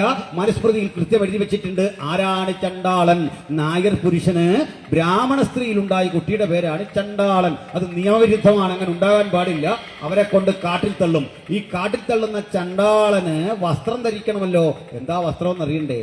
ചുടലയിൽ കൊണ്ട് വേവാൻ വെക്കുന്ന മൃതശരീരങ്ങളുടെ ശരീരത്തിൽ നിന്ന് എടുത്തു കളയുന്ന, അല്ലെങ്കിൽ ശവശരീരങ്ങളെ പുതപ്പിച്ചോ ഉടിപ്പിച്ചോ കൊണ്ടുവരുന്ന തുണി അവിടെ മാറ്റിയിടും. അതാണ് ചണ്ടാളന്റെ വേഷം. മനസ്സിലായില്ലേ? പൊതുജനങ്ങളുടെ അരികൊന്നും വരാൻ പാടില്ല. അതിനാണ് ആശാൻ പറയുന്നത് ജാതി ചോദിക്കുന്നില്ല ഞാൻ സോദരി എന്നൊക്കെ പറയുന്ന ഒരു കവിതയുണ്ടല്ലോ, അത് കേട്ടിട്ടുണ്ടോ? അല്ലല്ലെന്തു കഥ ഇതു കഷ്ടമേ, അല്ലല്ല അങ്ങു ജാതി മറന്നു, നീചനാരിതൻ കയ്യാൽ ജലം വാങ്ങി രാജമിക്കുമോ ചെല്ലരും ആര്യന്മാർ. ആര്യൻ വന്ന് വെള്ളം കുടിക്കില്ല, ഇവരോട് ഭക്ഷിക്കില്ല എന്ന്. എന്നിട്ട് എന്നോട് പറയാ ഇത് മഹത്തായ ഒരു ആർഷഭാരത സംസ്കാരമാണെങ്കിൽ ചേട്ടൻ പോക്കറ്റിൽ ഇടുകയെ രക്ഷയുള്ളൂ. അത് നമ്മൾ ഇങ്ങോട്ട് എടുക്കുന്നില്ല. അത് പറയാൻ എനിക്ക് ആർജവുണ്ട്, അത് പറയാൻ എനിക്ക് സ്വാതന്ത്ര്യമുണ്ട്. താങ്കൾ അത് കയ്യിൽ വെച്ചോളൂ, അത് ശ്രേഷ്ഠമാണെന്ന് കരുതിക്കൊള്ളൂ. അത് ശ്രേഷ്ഠമാണെന്ന് കരുതാനുള്ള നിങ്ങളുടെ താല്പര്യത്തെ ഞങ്ങൾ ഹനിക്കുന്നില്ല എന്ന്. ഞങ്ങൾ തിരഞ്ഞെടുത്തതും ഞങ്ങൾ കണ്ടെത്തിയതുമായ വഴിയിലൂടെ പോകാനുള്ള ഞങ്ങളുടെ സ്വതന്ത്രമായ അവകാശത്തിന്റെ അകത്തേക്ക് ഇത്തരം പ്രമേയങ്ങളുമായി വന്നാൽ ഇത്തരം മറുപടി പറയാൻ ഞങ്ങൾ ബാധ്യസ്ഥരായിത്തീരും. അത് മാത്രമാണ് കാരണം. ഞാൻ പറഞ്ഞ് അവസാനിപ്പിക്കട്ടെ. അപ്പോൾ ഈ രാജ്യത്ത് ഇങ്ങനെ നിലനിന്നിരുന്ന ഒരു കാലഘട്ടത്തിൽ ഈ 3 കാരണങ്ങളാൽ 1857 വലിയ വിപ്ലവം പൊട്ടിപ്പുറപ്പെട്ടു. ഇത് കഴിഞ്ഞാണ് ഇംഗ്ലീഷ് ഈസ്റ്റ് ഇന്ത്യ കമ്പനിയുടെ കയ്യിൽ നിന്ന് ഭരണം പോയി. നേരെ ബ്രിട്ടീഷ് പാർലമെന്റ് ഇത് ഏറ്റെടുത്തു. ബ്രിട്ടീഷ് പാർലമെന്റ് ഏറ്റെടുത്തിട്ട് ഒരു ഇന്ത്യ സെക്രട്ടറിയെ നിയമിച്ചിട്ട് ഇന്ത്യ മുഴുവൻ ബ്രിട്ടന്റെ കയ്യിലായി. ചരിത്രം കൃത്യമായി ഓർക്കണം. 1857 വരെ ഈസ്റ്റ് ഇന്ത്യ കമ്പനിയുടെ ഭരിച്ചു. 1857 ശിവായി ലഹള അല്ലെങ്കിൽ മഹത്തായ വിപ്ലവം എന്ന് നമ്മൾ ചിലർ പേരിട്ട ആ സംഭവത്തിന് ശേഷം ബ്രിട്ടീഷ് പാർലമെന്റ് നേരിട്ട് ഇതെടുത്തു. ഇന്ത്യ അവരുടെ കയ്യിലായി. ഇന്ത്യ അവരൊരു കോളനിയായി. ഞാൻ ഈ UK ഈസ്റ്റ് ഇന്ത്യ കമ്പനിയുടെ പഴയ ഓഫീസ് ഇരുന്ന സ്ഥലം കണ്ടിട്ടുണ്ട്. ഈ സ്ഥാപനം കണ്ടപ്പോൾ ഞാൻ ഓർത്തു, ഈ മഹത്തായ ഇന്ത്യ പോലൊരു രാജ്യത്തെ ഇതുപോലൊരു കമ്പനി, നമ്മുടെ ഗോദ്രജ് പോലെ ടാറ്റ പോലെ അല്ലെങ്കിൽ രജിസ്റ്റർ ചെയ്ത കമ്പനി ആക്ട് അനുസരിച്ച് ലണ്ടനിൽ രജിസ്റ്റർ ചെയ്ത ഒരു കമ്പനിയിൽ നിന്ന് സായിപ്പ് മുഴുവൻ മഹത്തായ ആർഷഭാരതത്തെ ഇങ്ങനെ വിരലിട്ട് അമ്മാനമാടി എന്ന് പറഞ്ഞപ്പോൾ നട്ടൽ എവിടെ പോയി? നിങ്ങൾ തന്നെ നോക്കിയാൽ മതി. ഈ നാട്ടുരാജക്കന്മാർ പണയപ്പെടുത്തി കൊടുത്ത ഒരു കമ്പനിക്ക് ഇന്ത്യ, എന്നിട്ട് ഇതുമായി ഒരു ബന്ധവുമില്ലാത്ത സാധാരണ മനുഷ്യന്റെ മെക്കിട്ട് കയറിയിട്ട് അവന്റെ ആലയങ്ങൾ തച്ചു തീർത്ത് അവന്റെ സ്ഥാപനങ്ങൾ മുഴുവൻ നശിപ്പിച്ചിട്ട് അതിന് മതപരിവർത്തനം എന്ന പേരിട്ടാൽ അത് ചരിത്ര നിഷേധമാണ്. ഞാൻ 1-2 കാര്യം കൂടി പറയട്ടെ. ഈ ബ്രിട്ടീഷ് പാർലമെന്റ് ഏറ്റെടുത്തോടെ ഒരു ഇന്ത്യ സെക്രട്ടറി വന്നു. അപ്പോഴാണ് മനസ്സിലായത് ഇന്ത്യ ഭരിക്കാൻ ഒരു നിയമം ഇവിടെ ഇല്ല, ഉള്ളത് ഈ മനുസ്മൃതിയാണ്. ഇതൊക്കെ വെച്ചൊക്കെ ഭരിക്കാൻ പറ്റുമോ? ഇന്ന് മനുസ്മൃതി എവിടെങ്കിലും അപ്ലൈ ചെയ്യാൻ ആരെങ്കിലും തീരുമാനിച്ചാൽ നമുക്ക് വേറൊരു സംഭവമുണ്ട്, BNS എന്ന അതിന്റെ പേര്, ഭാരതീയ നിയമ സംഹിത. അതനുസരിച്ച് ജയിലിൽ പോവും. ആരെങ്കിലും കാതിൽ ഈ ഉരുക്കൊഴിക്കാനും ശ്രമിച്ചു നോക്കിയാൽ നീ അകത്തു പോവും. എന്നാൽ ശ്രേഷ്ഠ ഗുരുവിന്റെ വാക്കല്ലേ എന്ന് അനുസരിക്കാൻ വേണ്ടി തയ്യാറാക്കിയ അകത്തു പോകും, അതുറപ്പാണ്. അപ്പോൾ ഇവര് ഈ രാജ്യം ഭരിക്കാൻ കൊണ്ടുവന്ന ഒരു രീതിയുണ്ട്. അതുവരെ നിലനിന്നിരുന്നൊരു സംവിധാനം എന്താണെന്ന് അറിയണ്ടേ? നമ്മുടെ നാട്ടിൽ ശുചീന്ദ്രൻ കൈമുക്ക് എന്നൊരു പ്രോഗ്രാം ഉണ്ട്. ശുചീന്ദ്രൻ കൈമുക്ക്. എന്താ ശുചീന്ദ്രൻ കൈമുക്ക് എന്നറിയണ്ടേ? ഒരാൾ കുറ്റവാളി എന്നറിഞ്ഞാൽ കുറ്റം തെളിയിക്കാൻ തിളച്ച എണ്ണയിലേക്ക് കൈപിടിച്ചു മുക്കുക. ആള് സത്യസന്ധനാണെങ്കിൽ കൈ കൊള്ളൂല എന്ന്. ഇത്തരം അബദ്ധങ്ങൾ വിചാരിച്ചിരുന്ന ഒരു രാജ്യമാണ് നമ്മുടേതെന്ന് ശുചീന്ദ്രൻ കൈമുക്ക്. പോയി ചരിത്രം പഠിക്കണം. രണ്ടാമത്തെ ഒരു ഇങ്ങനെ കുറ്റവാളി കൈമുക്കി ആ കയ്യില് ഈ എല്ലാവർക്കും വേണ്ടി അത്തരം പരിശോധന ഇല്ല, അത്തരം പരീക്ഷയില്ല. അത് ശൂദ്രന് മാത്രമുള്ള പരീക്ഷയാണ്. അത് ബ്രാഹ്മണനും ക്ഷത്രിയനും വൈശ്യനും ഒന്നുമില്ല. ഒരു ബ്രാഹ്മൺ കുറ്റവാളിയെ കണ്ടുപിടിക്കാൻ രാജ്യത്ത് നിലനിന്നിരുന്ന സംവിധാനം എന്താണെന്നറിയോ? ഒരു എഴുത്തോല കൊണ്ടുവരും. എന്നിട്ട് ഇദ്ദേഹത്തെ ആദ്യം പിടിച്ച് ഈ തുലാഭാരമൊക്കെ എടുക്കുന്ന അത്തരം തുലാസിൽ കയറ്റിരുത്ത് തൂക്കും. നമ്മളെ ശശി തരൂരൊക്കെ ഇരുന്നിട്ട് മറിഞ്ഞു വീണ തുലാസില്ലേ, അതുപോലെ തുലാസിലേക്ക് കയറ്റിയിരുത്തിയിട്ട് ഈ ആളിന്റെ വെയിറ്റ് എടുക്കും. റാത്തൽ കണക്കിന് തൂക്കമെടുക്കും. അതിങ്ങനെ ഓലയിൽ എഴുതും. ഇതിനുശേഷം ഇയാൾ ചെയ്ത കുറ്റകൃത്യം മറ്റൊരു ഓലയിൽ എഴുതും. ഓല എന്ന് പറയുന്നത് പുതിയ കുട്ടികൾക്ക് അങ്ങനെ അറിയില്ല. ഓലയെന്ന് കേട്ടപ്പോൾ അവരുടെ വിചാരം ഈ നമ്മൾ തെങ്ങിൽ നിന്ന് വെട്ടുന്ന സാധനമല്ല. പണ്ട് പനയോലയിൽ എഴുതുന്ന ഒരു പതിവുണ്ട് പണ്ട് കാലത്തെ. ഈ ഒരു ഓലയിലേക്ക് എഴുതും ഇയാൾ ചെയ്ത കുറ്റം. എന്നിട്ട് വീണ്ടും തൂക്കുമ്പോൾ തൂക്കത്തിൽ വ്യത്യാസം വരുന്നില്ലെങ്കിൽ ആള് കുറ്റവാളിയല്ല. ഇങ്ങനെയായിരുന്നു നിലനിന്നിരുന്നത്. അതിന്റെ അർത്ഥം എന്താ നോക്കണേ? 10-80 കിലോ തൂക്കമുള്ള ഒരു മനുഷ്യനും കയ്യിലൊരു ചെറിയ വാറോലയും കൊടുത്തിട്ട് അയലെ പിടിച്ച് അവിടെ ഇരുത്തിക്കഴിഞ്ഞാൽ തൂക്കത്തിന് വ്യത്യാസം വരില്ല എന്ന് സാമാന്യ ബോധമുള്ള ആർക്കും മനസ്സിലാകും. ചുരുക്കത്തിൽ ബ്രാഹ്മൺ കുറ്റം ചെയ്താൽ കുറ്റമേ അല്ല. അങ്ങനെ ഒരു വ്യവസ്ഥിതി ഇവിടെ നിലനിന്നിരുന്നു. അങ്ങനെ ഒരു അബദ്ധധാരണ ഇവിടെ നിലനിന്നിരുന്നു. പക്ഷേ 1857 57 ശേഷം ബ്രിട്ടീഷ് പാർലമെന്റ് അധികാരമേറ്റെടുത്തപ്പോൾ 1860 ഒക്ടോബർ മാസം 6-ാം തീയതി അവരൊരു നിയമം അങ്ങ് പാസാക്കി. ആ നിയമമാ ഇന്ത്യൻ പീനൽ കോഡ്. നമ്മൾ പഠിച്ചിട്ടുണ്ടല്ലോ Indian penal code. Indian penal code എന്ന് വെച്ചാൽ ഇന്ത്യൻ ശിക്ഷാ നിയമം. ആ ശിക്ഷാ നിയമം നമ്മൾ അടുത്ത കാലത്ത് പരിഷ്കരിച്ച് ഭാരതീയ ന്യായ സംഹിതയാക്കിയത്. അതിൽ ചില വകുപ്പുകൾ അങ്ങോട്ടും ഇങ്ങോട്ടൊക്കെ മാറ്റി എന്നുള്ളതേ ഉള്ളൂ, പേരൊക്കെ ഒന്ന് പരിഷ്കരിച്ച് മാറ്റി എന്നുള്ളതേ ഉള്ളൂ. അല്ലെങ്കിൽ സാഹിബ് പണ്ട് വെട്ടിയ റോഡിന്റെ നടുവിലൂടെ കുമ്മായം കലക്കി വരച്ചിട്ടാ നമ്മൾ പറയുന്ന ഹൈവേ എന്നൊക്കെ പറയുന്നതേ. അല്ലാതെ അതിന് പ്രത്യേകിച്ച് മാറ്റമൊന്നും ഉണ്ടായിട്ടില്ല, വലിയ മാറ്റമൊന്നും അതിനകത്ത് വന്നിട്ടില്ല. അപ്പോൾ ഇതുപോലെ തന്നെ ഭാരതീയ ന്യായ സംഹിത ഉണ്ടാക്കിയതാരാ? ഒരു ഇന്ത്യക്കാരനല്ലെന്നേ. ഇന്ത്യൻ പീനൽ കോഡ് ഉണ്ടാക്കിയത് മെക്കോളെ പ്രഭുവിന്റെ കാലത്താണ്. ലോർഡ് മെക്കോളെ ഇന്ത്യ ഭരിക്കുന്ന കാലത്ത് 1860 ഒരു ഒക്ടോബർ മാസം 6-ാം തീയതി ഈ നിയമം കൊണ്ടുവരികയും 1962 ജനുവരി മാസം 10-ാം തീയതി ആ നിയമം ആക്റ്റീവാക്കപ്പെടുകയും ചെയ്തു. അതാ നമ്മുടെ രാജ്യത്തെ സ്ഥിതി. അന്നു മുതൽ ഒരു പ്രശ്നം ഉണ്ടായി. കുറ്റം ചെയ്ത ഒരാള് ഏത് ജാതിയിൽപ്പെട്ടതാണെങ്കിലും ഏത് മതത്തിൽപ്പെട്ടവനാണെങ്കിലും ഏത് വിശ്വാസത്തിൽപ്പെട്ടവനാണെങ്കിലും അവൻ അർഹിക്കപ്പെടുന്ന ശിക്ഷ എഴുതി വെച്ചു. ഓരോ തരം ശിക്ഷകൾ എഴുതി വെച്ചു. ആ ശിക്ഷ അനുസരിച്ച ഇന്നും ചങ്ങനാശ്ശേരി കോടതി വാദം നടക്കുന്നത്, ആ വിധി അനുസരിച്ച തിരുവല്ല കോടതി വാദം നടക്കുന്നത്, അതനുസരിച്ച സുപ്രീം കോടതി വരെ വാദം നടക്കുന്നതെന്ന് അതുവരെ നിലനിന്നെന്താ? ബ്രാഹ്മൺ കുറ്റവാളി, ക്ഷത്രിയ കുറ്റവാളി, വൈശ്യ കുറ്റവാളി, ചണ്ടാള കുറ്റവാളി എന്ന് വേർതിരിച്ചപ്പോൾ കുറ്റവാളിക്ക് ജാതിയും മതമൊന്നുമില്ല. കുറ്റവാളി എന്ന് തന്നെ നിന്നുകൊണ്ട് അന്വേഷണ സംവിധാനങ്ങളും രീതികളും ഒക്കെ മാറ്റിയത് 1860. ഇനിയും കേൾക്കണ്ടേ അടുത്തൊരു കാര്യം. ഇങ്ങനെ മാറ്റങ്ങൾ പലതും രൂപപ്പെട്ടു വന്നു. 1885 ആയപ്പോഴേക്കും ബ്രിട്ടീഷുകാർ പോയേ പറ്റൂ. നമ്മുടെ രാജ്യത്ത് സ്വാതന്ത്ര്യ പ്രസ്ഥാനങ്ങളൊക്കെ രൂപപ്പെട്ടു. അലൻ ഒക്ടോവൻ ഹ്യൂമൻ എന്നറിയപ്പെടുന്ന എഒ ഹ്യൂമിന്റെ നേതൃത്വത്തിൽ ഒരു ഇന്റർനാഷണൽ കോൺഗ്രസ് എന്ന ദേശീയ പ്രസ്ഥാനം രൂപപ്പെടുന്നു. ഈ ദേശീയ പ്രസ്ഥാനത്തിന് 2 വിധ പ്രവർത്തനങ്ങളായിരുന്നു. ഒന്ന് രാഷ്ട്രീയ പ്രവർത്തനം, മറ്റൊന്ന് സാമൂഹ്യ പ്രവർത്തനമായിരുന്നു. ആ സാമൂഹ്യ പ്രവർത്തനം എന്താ? ബ്രിട്ടീഷുകാർ നാളെ ഇന്ത്യ വിട്ടുപോയാലും നമ്മൾ തമ്മിൽ തല്ലിച്ചാകാതിരിക്കാൻ നമുക്ക് മാനവീയത വേണം. നമുക്കിടയിൽ നിന്ന് വിവേചനങ്ങൾ എടുത്തു കളയണം. ജാതിയും വർണ്ണവും വർഗവും വ്യത്യാസങ്ങളൊക്കെ എടുത്തു കളയണം. നമുക്ക് ഇനി വേണമെങ്കിൽ ജാതിയും മതവും ഒക്കെ ആകാം, പക്ഷേ അത് വിവേചനമാകരുത്. ഏതൊരാൾക്കും അന്തസ്സോടെ ജീവിക്കാൻ പറ്റിയ ഒരു ജീവിത പരിസ്ഥിതി സംജാതമാകണം എന്നൊക്കെ ധരിച്ചുകൊണ്ട് ഈ ഇന്റർനാഷണൽ കോൺഗ്രസ് സമ്മേളനം കൂടും. ഒന്ന് സാംസ്കാരിക സമ്മേളനമാണ്, മറ്റൊന്ന് രാഷ്ട്രീയ സമ്മേളനമാണ്. ഇനി നിങ്ങൾക്ക് കോമഡി കേൾക്കണ്ടേ? ഇത്തരം രാഷ്ട്രീയ സമ്മേളനങ്ങൾ കഴിഞ്ഞിട്ട് സാംസ്കാരിക സമ്മേളനം കൂടേണ്ട ഘട്ടം വരുമ്പോൾ ഈ ചിപ്പവൻ ബ്രാഹ്മണന്മാരെല്ലാം വീട്ടിൽ പോയി. കാരണം അവർക്കിത് മാറ്റാൻ ആഗ്രഹമില്ല. സതി മാറ്റാൻ പാടില്ല, ആചാരം മാറ്റാൻ പാടില്ല, തീണ്ടലും തൊടിയിലും മാറ്റാൻ പാടില്ല. അയാളെക്കാൾ 32 അടി അകലെ ഈഴവൻ നിൽക്കണം, 64 അടി അകലെ ദലിതൻ നിൽക്കണം. ഈ സ്ഥിതിയൊന്നും മാറ്റാൻ പാടില്ല. ഇങ്ങനെ ഈ സമ്മേളനം ബഹിഷ്കരിച്ച ഒരു മാന്യതകത്തിന്റെ പേര് കേട്ടാൽ നിങ്ങൾ 2 തവണ ഞെട്ടും. വേറെ ആരുമല്ല, ലോകമാന്യ ബാലഗംഗാധര തിലകൻ ഇതങ്ങ് ബഹിഷ്കരിച്ചിട്ട് പറഞ്ഞു, ഇനി മേലാൽ ഇന്റർനാഷണൽ കോൺഗ്രസിന്റെ സമ്മേളനം നടക്കുന്ന പന്തലിനകത്ത് ഇത്തരം ആചാരം മാറ്റാൻ, സംസ്കാരം മാറ്റാൻ ഒരുത്തനെങ്കിലും കയറിയാൽ ഞാൻ പന്തല് കത്തിക്കും. ഇത് പറഞ്ഞ ആളുകളെയും ഇന്ന് തിലകൻ എന്ന് കുട്ടികളെ വിളിപ്പിച്ചുകൊണ്ട് തെരുവിലൂടെ നടത്തുമ്പോൾ എന്താണ് സാക്ഷാൽ ബാലഗംഗാധര തിലകനും ബിപിൻ ചന്ദ്രപാലും നമ്മുടെ വന്ദേ മാതരമൊക്കെ എഴുതിയിട്ടുള്ള മഹാനുണ്ടല്ലോ, ഇവരൊക്കെ എന്താ ചെയ്തെന്ന് പഠിക്കണം. ഞാനിതല്ല ലൈവിലല്ലേ പറയുന്നത്. സർക്കാരിന്റെ നിയമാനുസൃതം വേണമെങ്കിൽ കേസെടുക്കാം. പക്ഷെ ഞാനിതൊക്കെ പറയുന്നത് സ്വന്തം ചെലവിലല്ല, സർക്കാർ തന്നെ എഴുതിയ പുസ്തകങ്ങളിൽ നിന്നാണ്. അതുകൊണ്ട് പെട്ടെന്നൊന്നും അങ്ങനെ എടുക്കാൻ പറ്റില്ല. സാക്ഷാൽ ബാലഗംഗാധര തിലകനും ബിപിൻ ചന്ദ്രപാലും മദൻ മോഹൻ മാളവിയൊക്കെ ചേരുന്ന ഒരു തീവ്രവാദ ഗ്രൂപ്പ് എന്ത് ചെയ്തു? ഈ മാറ്റങ്ങൾക്കെതിരെ നിലകൊണ്ടു. നമ്മൾ കോൺഗ്രസിൽ മിതവാദികളും തീവ്രവാദികളും ഒക്കെ കേട്ടിട്ടുണ്ട്. നമ്മുടെ ചിന്ത ഇതൊക്കെ ബ്രിട്ടീഷുകാർ വിട്ടുപോകാനാണ് ഈ തീവ്രവാദം. അല്ലല്ല, ഞങ്ങളുടെ ആചാരങ്ങളിൽ കൈകടത്തരുതേ സായിപ്പേ എന്ന് പറയാൻ ശ്രമിച്ചപ്പോൾ ഇതിന് മാറ്റമൊക്കെ ഉണ്ടാകാൻ ശ്രമിച്ച മനുഷ്യരുണ്ട്. ഒരു മാന്യന്റെ പേരാണ് ഗോപാലകൃഷ്ണ ഗോഖലെ. അദ്ദേഹം സമചിത്തതയോടെ ഇടപെടുകയും തനിക്കൊരു ശിഷ്യനെ വാർത്തെടുക്കുകയും ചെയ്തു. അദ്ദേഹത്തിന്റെ പേരാണ് മഹാത്മജി അടക്കം മഹാത്മാഗാന്ധി, മോഹൻദാസ് കരംചന്ദ് ഗാന്ധി എന്ന മഹാത്മജി അടക്കം, അതുപോലെ കെശൂബ് ചന്ദ്രസൻ അടക്കം ഇന്ത്യയിലും മാന്യന്മാരായ ആളുകൾ ബ്രിട്ടീഷുകാർ ഇന്ത്യ വിട്ടുപോകണമെന്നും ഇവിടെ നിലനിൽക്കുന്ന പരിസ്ഥിതിക്ക് മാറ്റം ഉണ്ടാകണമെന്നൊക്കെ ചിന്തിച്ചിട്ടുണ്ട്. വിപ്ലവാത്മകമായ ഒരു ആശയമായിട്ടൊന്നും അതിനെ എടുക്കാൻ പറ്റില്ല എങ്കിലും ചില മാറ്റങ്ങൾ അതിനുവേണ്ടി അവർ ശ്രമിച്ചിട്ടുണ്ട്.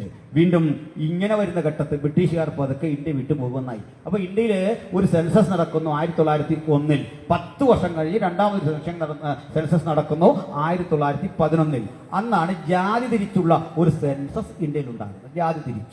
ജാതി തിരിച്ചുള്ള ഈ സെൻസസിൽ മുസ്ലിങ്ങളാര് എണ്ണി തിട്ടപ്പെടുത്താൻ സാഹിബിന് പറ്റി, ക്രിസ്ത്യാനികളാര് എണ്ണി തിട്ടപ്പെടുത്താൻ പറ്റി. പള്ളിയിൽ പോകുക, ആരാധന നടത്തുക, പ്രാർത്ഥിക്കുക, കുരിശ് വരയ്ക്കുക, കുരിശ് ഇതിന്റെ മീതെ വെക്കുക, ഇതൊക്കെയാണല്ലോ ക്രൈസ്തവന്റെ ഒരു ലക്ഷണം. അപ്പോൾ ചോദിച്ചു, ആരാണൊരു ഹിന്ദു? ഈ ചോദ്യം വന്നു. ഈ ചോദ്യത്തിന്റെ ഒടുവിൽ ബ്രിട്ടീഷുകാര് കമ്മീഷനെ വെച്ചിട്ട് വന്നിട്ട് പറഞ്ഞു, നിങ്ങളുടെ കാര്യം പറ. അവിടെ നിന്ന് ഒരു പുതിയ കണ്ടെത്തൽ ഉണ്ടായി. ആ കണ്ടെത്തലിൽ നമ്മുടെ ചരിത്രരേഖകളിൽ രേഖപ്പെടുത്തിയിരിക്കുന്നത് അയിത്ത ജാതിക്കാർ എന്നൊരു വിഭാഗമുണ്ട്. അപ്പൊ അയിത്ത ജാതിക്കാർക്ക് 10 ലക്ഷണങ്ങൾ 1911 സെൻസസിൽ എഴുതി വെച്ചിരിക്കുന്ന കാര്യമാണ് പറയുന്നത്. അതെന്തൊക്കെയാണെന്നറിയണ്ടേ? അയിത്ത ജാതിക്കാർ ഹിന്ദുക്കളല്ല, ഒന്നാമത്തെ കാര്യം. അത് ഞാനൊന്ന് വിശദീകരിച്ച് പറയാം. എന്നിട്ട് നിങ്ങൾ മതപരിവർത്തനം എന്നൊരു പദം പഠിക്കാൻ മതി. എന്താണ് കാരണം എന്നറിയണ്ടേ? അവരുടെ ലക്ഷണം ഒന്ന്, അവർ ബ്രാഹ്മണ്യ വേദങ്ങളെ അംഗീകരിക്കുന്നില്ല. രണ്ടാമത്തെ ലക്ഷണം എന്ന് പറയുന്നത്, ബ്രാഹ്മണ പുരോഹിതന്മാരുടെ സേവനം അവരുടെ വിവാഹത്തിനോ മരണത്തിനോ ലഭിക്കാത്ത വിധത്തിലുള്ള ആളുകൾ. മൂന്നാമത്തെ ലക്ഷണം, പശുവിന്റെ മാംസം അവർ ഭക്ഷിക്കും, പശുവിനെ ആരാധിക്കുന്നില്ല. നാലാമത്തെ ലക്ഷണം, പരമ്പരാഗതമായി ഹിന്ദുക്കൾ ആരാധിച്ചു പോന്നിരുന്ന ആരാധനാ രീതികളെയൊന്നും അവർ ആരാധിക്കാതെ തങ്ങളുടേതായ ചില ശിലകളെ, കാവുകളെ ഒക്കെ ആരാധിക്കുന്നു. ഇനിയും അടുത്തത്, അവരെ തൊട്ടാൽ അശുദ്ധിയുണ്ട് എന്ന് മറ്റുള്ള ആളുകൾ കരുതുന്നു. ഇങ്ങനെ 10 ലക്ഷണങ്ങൾ 1911 സെൻസസിൽ രേഖപ്പെടുത്തി വെച്ച ചരിത്രമുണ്ട്. ഇനി ഇവിടുന്ന് കഥയങ്ങ് മാറുകയാണേ. എന്താ സംഭവം എന്നറിയണ്ടേ? അപ്പോഴേക്ക് ഇതൊക്കെ പഠിച്ച മഹാത്മജി അടക്കമുള്ള ആളുകളൊന്ന് ഭയന്നു. എന്താ ഭയക്കാൻ കാരണം പറയാം. അങ്ങനെ വന്നുപോയാൽ സംഭവിക്കാൻ പോകുന്ന, ബ്രിട്ടീഷുകാർ ഇന്ത്യ വിട്ടുപോയാൽ ഈ രാജ്യത്തിലെ ഏറ്റവും വലിയ ജനത മുസ്ലിങ്ങളാവും. ബ്രിട്ടീഷുകാർ ഇന്ത്യ വിട്ടുപോയാൽ മുസ്ലിങ്ങളാവും. കാരണം എന്താ? നിയമം അനുസരിച്ച് കോടിക്കണക്കിന് വരുന്ന യാദവർ, ഈഴവർ, ദലിതർ ഇവർ ഹിന്ദുക്കളല്ല എന്ന് വരും. എന്തു ചെയ്യും? അപ്പോൾ ആരാകും ഹിന്ദു എന്ന് നമ്മൾ കൃത്യമായി രേഖപ്പെടുത്തി വെച്ചൊരു ചരിത്രമുണ്ട്. എവിടെയാണെന്നറിയണ്ടേ? ഋഗ്വേദത്തിലെ പുരുഷ സൂക്തം എന്നൊന്നുണ്ട്. പുരുഷ സൂക്തം അതിന്റെ 94 ശ്ലോകത്തിൽ എഴുതി വെച്ചിട്ടുണ്ട്, ചാതുർവർണ്ണ്യം മയാ സൃഷ്ടം. മയൻ അഥവാ വിഷ്ണു സൃഷ്ടിച്ചതാണ് ചാതുർവർണ്ണ്യം. ചാതുർവർണ്ണ്യത്തിന്റെ വ്യവസ്ഥ അനുസരിച്ച് ബ്രഹ്മത്തിന്റെ അല്ലെങ്കിൽ വിരാട് പുരുഷന്റെ ശിരസിൽ നിന്ന് സൃഷ്ടിക്കപ്പെട്ട ബ്രാഹ്മൺ, അതുപോലെ വക്ഷസിൽ നിന്ന് സൃഷ്ടിക്കപ്പെട്ട ക്ഷത്രിയൻ, അരയിൽ നിന്ന് സൃഷ്ടിക്കപ്പെട്ട വൈശ്യൻ, കാൽപാദത്തിൽ സൃഷ്ടിക്കപ്പെട്ട ശൂദ്രൻ, ഈ 4 വിധ മനുഷ്യരെ ഒഴിച്ചാൽ വേറാരെയും നിങ്ങൾക്ക് ശൂദ്രനായിട്ട് കാണാൻ സാധിക്കില്ല, അല്ലെങ്കിൽ ഹിന്ദുവായിട്ട് കാണാൻ സാധിക്കില്ല. മനുസ്മൃതിയുടെ 5-ാം അധ്യായത്തിലും ഇതേ കാര്യം ആവർത്തിക്കുന്നു. അങ്ങനെ വരുമ്പോൾ സ്ഥിതിഗതികൾ മോശമായി. അക്കാലഘട്ടത്തിൽ ഇന്നേക്ക് 200 ആണ്ടുകൾക്കപ്പുറത്ത് മുംബൈയിൽ നിന്ന് മഹാത്മാ ജ്യോതിബ ഫൂലെ എന്നറിയപ്പെടുന്ന ഒരു പിന്നോക്ക സമുദായക്കാരൻ ഇതിനെതിരെ പടപൊരുതി, ഇതിനെതിരെ യുദ്ധങ്ങൾ നയിച്ചു, അല്ലെങ്കിൽ ഇതിനെതിരെ സംഘർഷങ്ങൾ ഉണ്ടാക്കി. ഇനിയും ഇതിന്റെ മുമ്പിൽ വേറൊരു കാര്യം കൂടി പഠിക്കണം. ഈ ഘട്ടത്തിൽ ഒരിക്കലാണ് നമ്മുടെ നാട്ടിലേക്ക്, എറണാകുളത്തേക്ക് മദൻ മോഹൻ മാളവ്യ വരികയാണ്. മദൻ മോഹൻ മാളവ്യ എറണാകുളത്തൊരു സമ്മേളനത്തെ അഭിസംബോധന ചെയ്തിട്ട് ഏറ്റവും ഒടുവിൽ ഇങ്ങനെ പറഞ്ഞു, ജയ് ശ്രീറാം. തൊട്ടു മുമ്പിൽ ചുറുചുറുക്കുള്ള ചെറുപ്പക്കാരനിരുന്നു. അയാൾ തിരിച്ചെഴുന്നേറ്റിട്ട് വിളിച്ചു പറഞ്ഞു, ജയ് രാവണ. ആ പറഞ്ഞ മനുഷ്യന്റെ പേര് സഹോദരൻ അയ്യപ്പൻ എന്നാണ്.